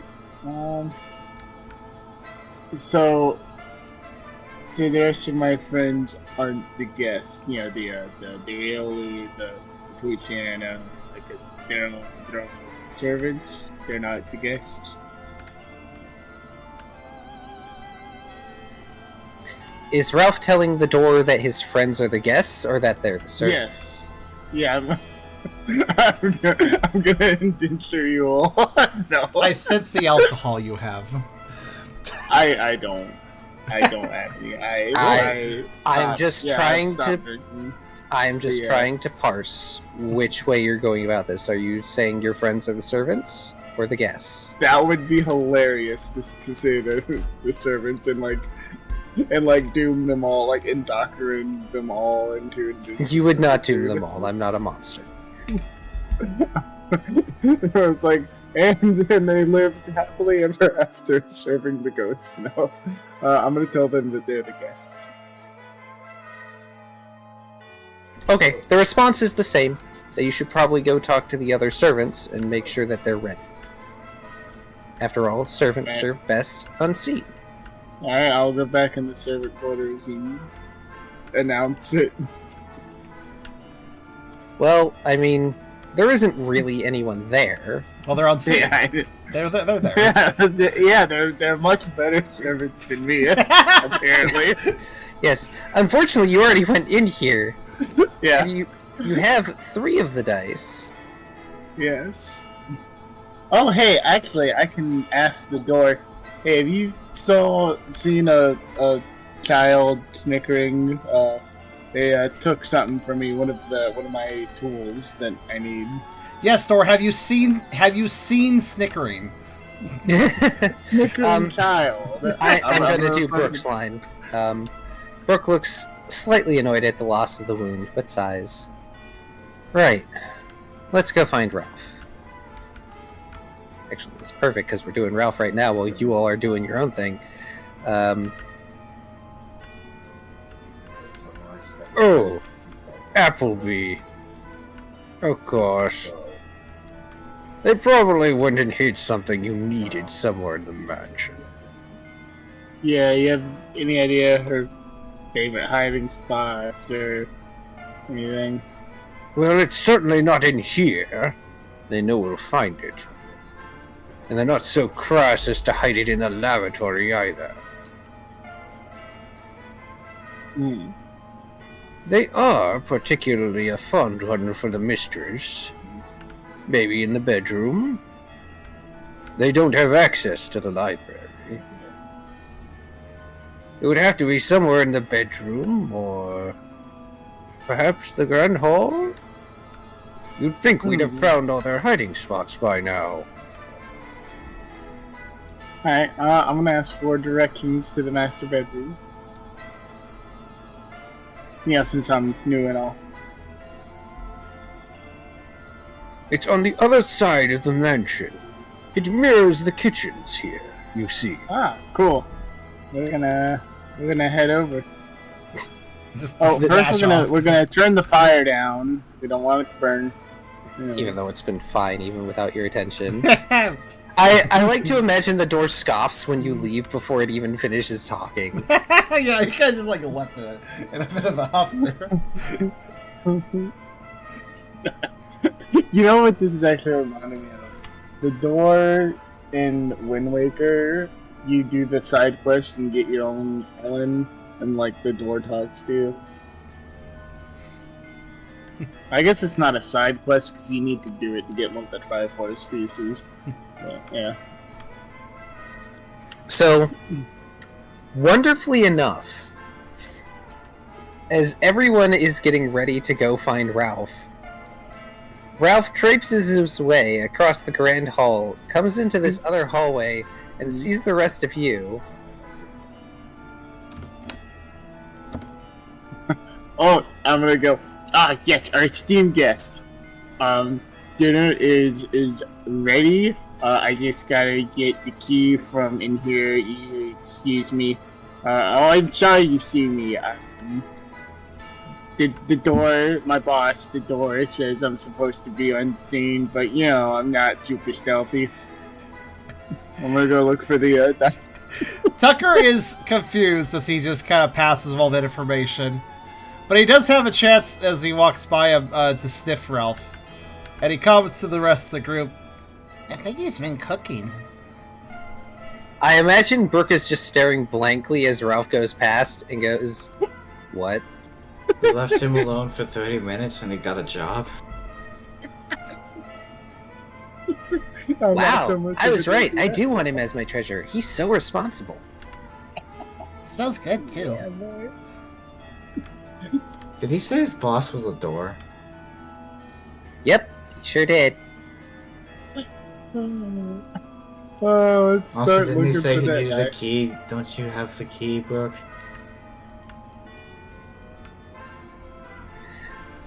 While they ponder that, Ralph, you come into the master bedroom. Nice. There is a large bed. There is an auxiliary-styled side table holder with a candle on it. Mm-hmm. There is a powder table with a mirror. With a side drawer next to it, as well as a large armoire up against the wall. Alright, we'll start here searching for the thing. We'll search and we'll kind of search it clockwise. Alright. Counterclockwise. Since you're doing a general search, go ahead and do an insight survival alert for me. Also gonna make sure I look nice in the mirror. Gonna powder up a little bit. You look alright, but every other time you look in the mirror, you see your skeleton instead of yourself. I should eat one. I have a key. Maybe he needs a different one? Burke shrugs. He said we were guests. Should we go to the dining room? Tucker remarks, Well, it's not impossible we need more than one key here. I mean, we're just gonna lock one door after all. Who knows what's past it? There you go, insight survival.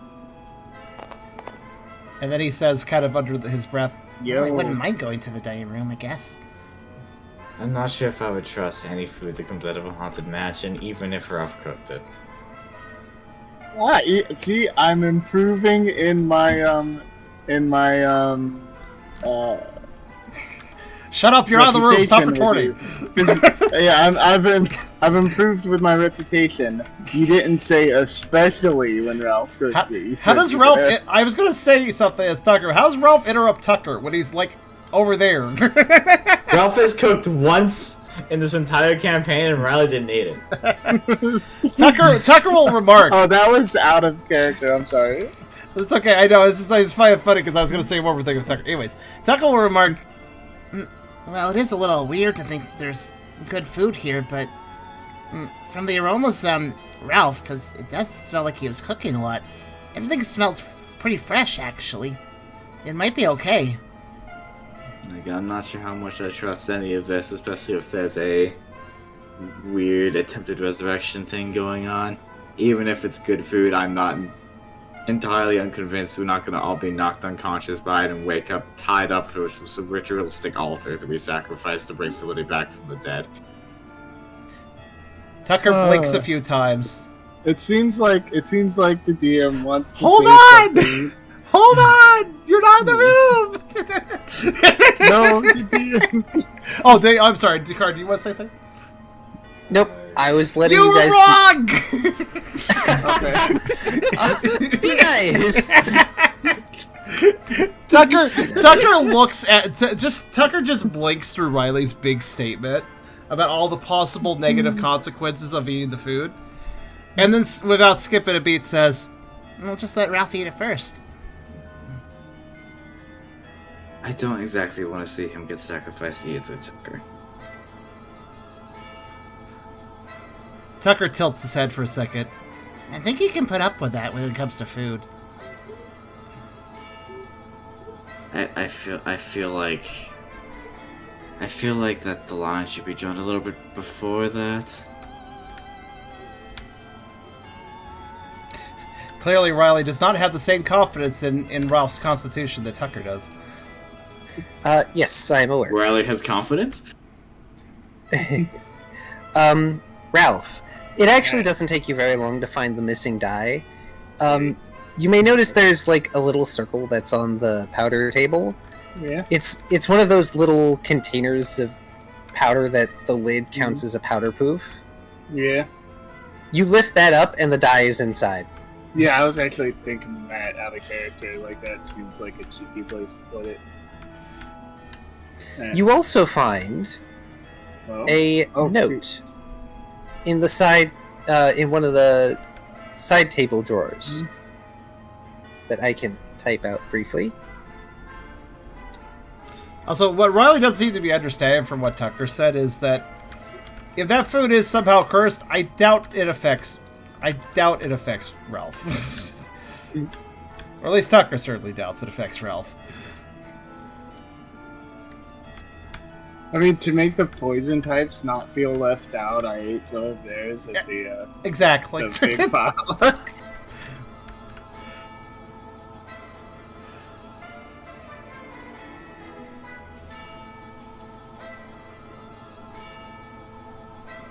Oh man.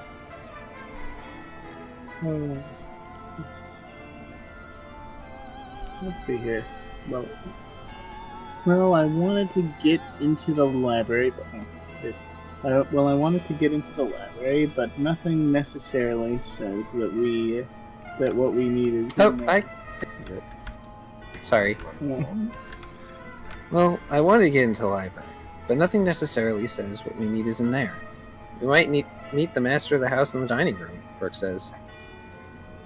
Oh, sorry. I thought that was your letter. I thought I was reading my letter. Nope. I'm sorry. That's fair. It's that's okay. fair. It's okay. That's why I was reading that. While he's typing the letter regarding eating poison,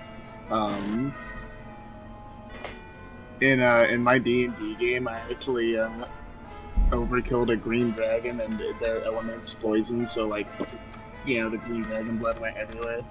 And my character, like, trying to be cool and badass, like, licked some of the blood off his paw, like trying to be badass, and he took more poison. Yeah, he took more poison damage from that than the whole fight. Go figure. Yeah.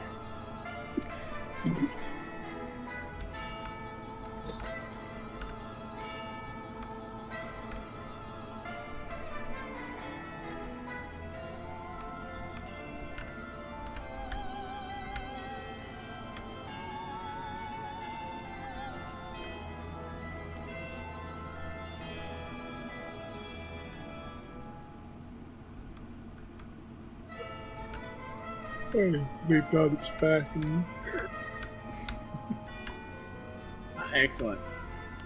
Poor Simon. He's doing his best even now that the old fellow is gone. Someone keeps taking his eyes. Eragon, if you're reading this, change the combination to 6, 14, 2 until the culprit is found. 6, 14, 2. Okay. Excellent. Okay, guys. Okay, esteemed guest. I got what I need. He welts up the die and the paper. I'm going to proceed to the dining room. Before he goes, Tucker actually, off the conversation he was having previously in the hallway, Tucker just asked Ralph, Hey, Ralph, did you eat any of the food yet? Oh, yeah. he kind of looks towards Riley and is like, Well, he seems fine right now. Oh, and There's if you guys find an eyeball, I'll tell you who it belongs to. Tucker pauses. Who it belongs to? I guess he found Simon. Oh, there he goes. You mean like this? Burkass, as Ralph continues to zoom. Zoomies. I come back. If it looks like the one I placed, then I say yeah. Yes, they have a Sweet. very similar glass eye. Awesome. Was yours in a prize and a food?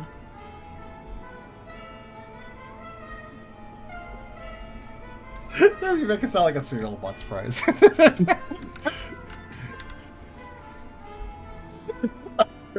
Yeah, Riley's statement at the beginning was kind of accurate. Ralph goes off on his own and has the easiest time. It was in a drawer? Yeah. Brooke says. John must have ate your treat already. Alright, come with me. Assuming they're heading out, Tucker says one last thing to Riley. He kind of gives a shrug. Listen, I know you're not exactly happy about being here, and there's definitely some weird stuff going on, but, well, if Ralph's got a good conversation going with some of the people that live here, well, we can handle things peacefully, and that's better. I don't pretend to understand how he works sometimes, but he shrugs again.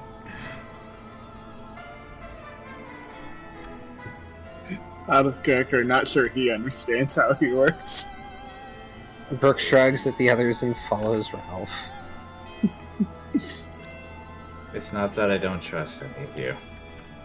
So, for now, using the party token, I assume you all enter the hallway, and then I think Ralph shows you Simon. I think Riley was Yeah. saying something there.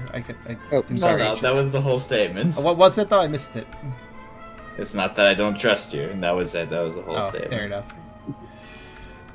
I mean, this place is weird, and weird things have happened, but I mean, okay. To be fair, Tucker doesn't have context as to what attacked by clothes means right now. So that was the most violent action so far. So, this is, compared to everywhere else you've been, incredibly out of place. Aside from sea spray. Yeah.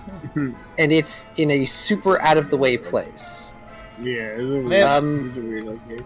So, one thing that kind of is implied by the diary is the Muted Glade started because the diary writer and Gardevoir started planting trees. So the whole glade is there. The person said they didn't know the dating system well. So now you have to wonder, how old is this place?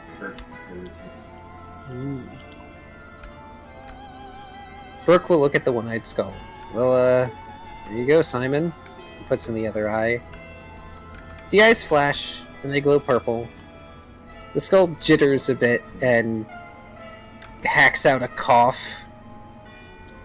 Dust billowing out in a small cloud.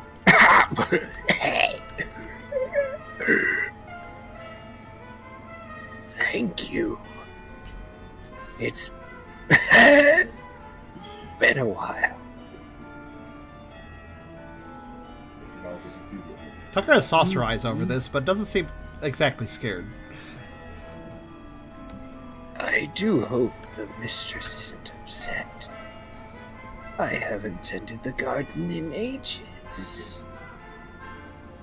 And then the eyes go dark, and the door next to the head unlocks with a Oh. click. Oh, nice. Are you, okay? Weirdly enough, there's no response from the head.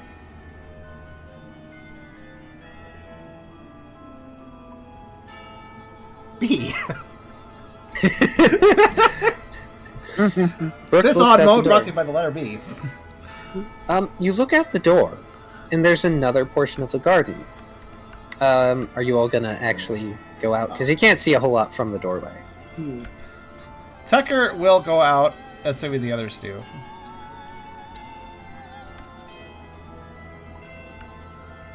Did he go outside? Brooke asks. Maybe. Who? Do our esteemed guests wish to see the garden first? Brooke decides to investigate, completely forgetting about dinner. It's not like Brooke's hungry. So you all... Tucker leans up towards the, taxidermy as they walk out and gives it a sniff. A little confused as he says, I guess we're helping them? It smells like old and dust. You head out. And dust. Old and dust, yes. I'm gonna hold the door open for them like I'm actually a proper servant. Right this way, guys. Tucker walks daintily out as he do so. I mean, you are technically within view of the other doors, so I understand why Ralph is doing this. It's kind of great. probably should have In told us fact- to act like guests or something. In fact, Ralph get an extra experience point. Nice. I'm gonna start trying to award those as is instead of doing it all at the end. Fair enough. You head out into the garden, and it's a wider space than the other side, kind of. At least wider space that I actually generated. There seems to be some sort of small structure out here, like you would keep a pet or some animals in, or in this case, you know, some smaller Pokemon. Tucker would recognize it. There's more trees out here, and lo and behold, as you head further out, there's another pedestal covered in ivy, and what looks to be most of a fallen tree. And wandering around this area is a spectral sawsbuck with bare branches for antlers. Just going through the motions of trying to tend a garden. With any success? I mean, he's a ghost. Yeah, I was wondering. Oh, that's actually kind of sad. Aw. I don't know. I guess he could use some attacks like Arcade or something. But he's not a true ghost type, so who knows if he has access to those moves. Hey, Simon. Burkass, can you tell us what happened here? What happened? I'm not sure. It's been a while. Look at all this debris. Who the heck dragged a tree over here? In fact, who knocked it down? Looks like some golem got loose. Their garden's gotten so overgrown. Such a shame. I'm supposed to be the groundskeeper here. As he shakes his head.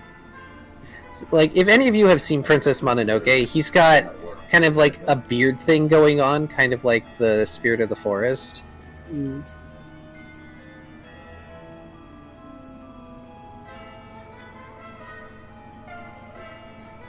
now don't be too hard on yourself.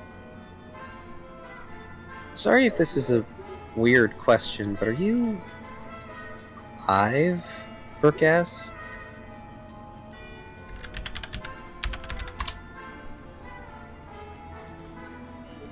Alive? I guess not. Not in the same way you are.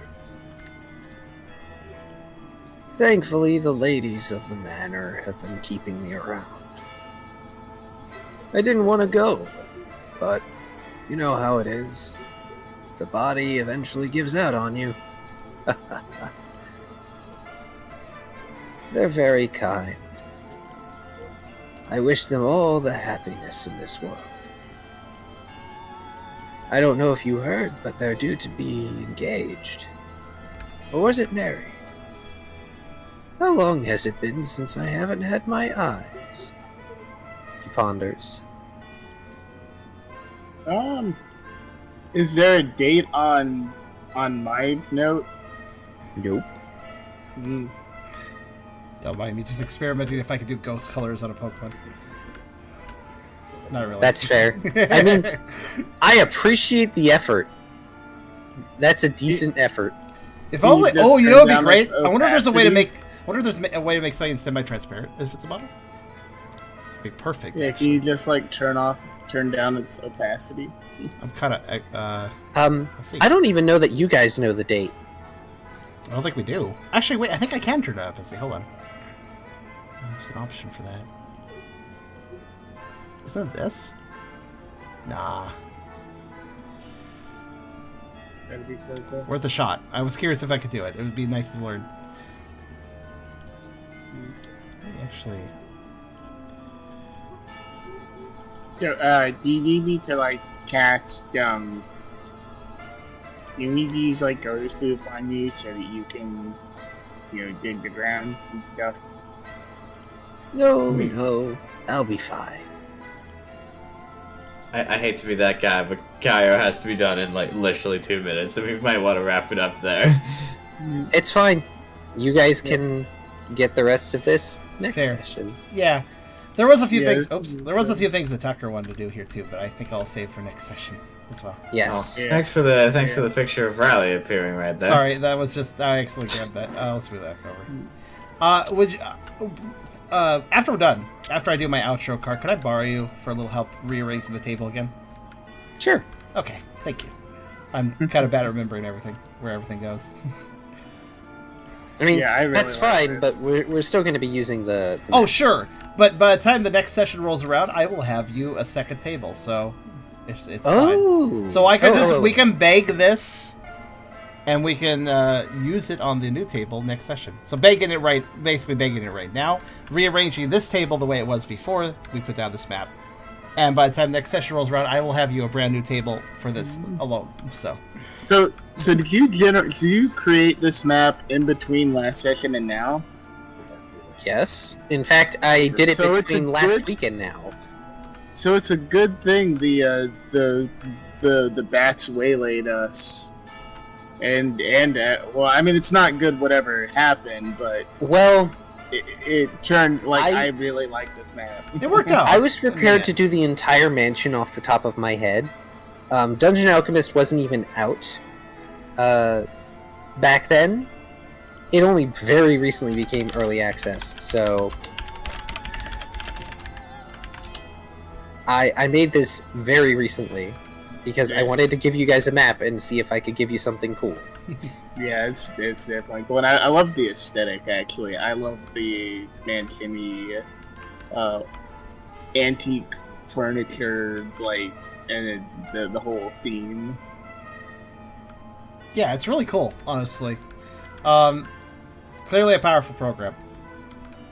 And I think with It a is. fresh table, is it possible to export a larger resolution out of curiosity?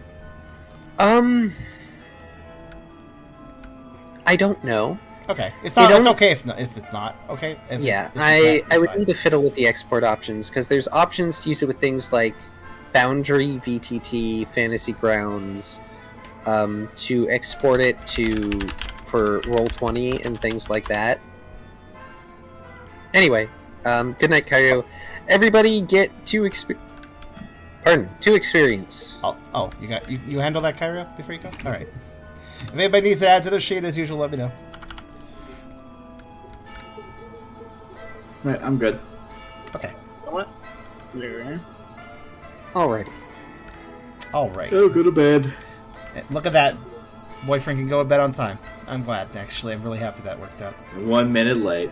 That doesn't count. Good night, hon. Good night. All right. Well, any closing words between the two of you before I do the official outro? This was fun. I had a good time. Yeah, this is pretty good. I do apologize for last week. Also, I do apologize that we had a game started and then we didn't play it. Sorry about that, streamgoers. There was a lot going on. I'm not going to get into it. It's personal stuff. But yeah, stress came to a head for me, I guess is the best way to put it. But a lot of resolutions have been found since then, and especially I've been changing how I'm doing some things. Big important thing I'm doing differently is I have a standard sleep schedule now. I've been doing that since Thursday, I think. Yeah. So I am sleeping on a normal schedule. It's been helping a fair bit, I gotta say. I feel just physically better, so that's a good thing. So, but yeah. In any case, anything to add before I close out?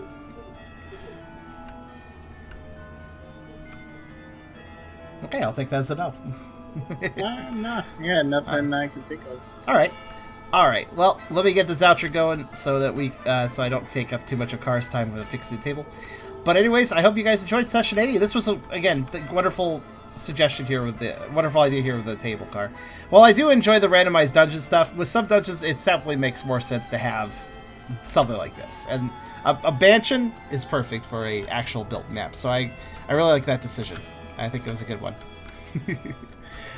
But in any case, I hope you all enjoyed session 80, and indeed come back in 2 weeks for session 81, where we will continue the Haunted Mansion. Thanks for coming, guys.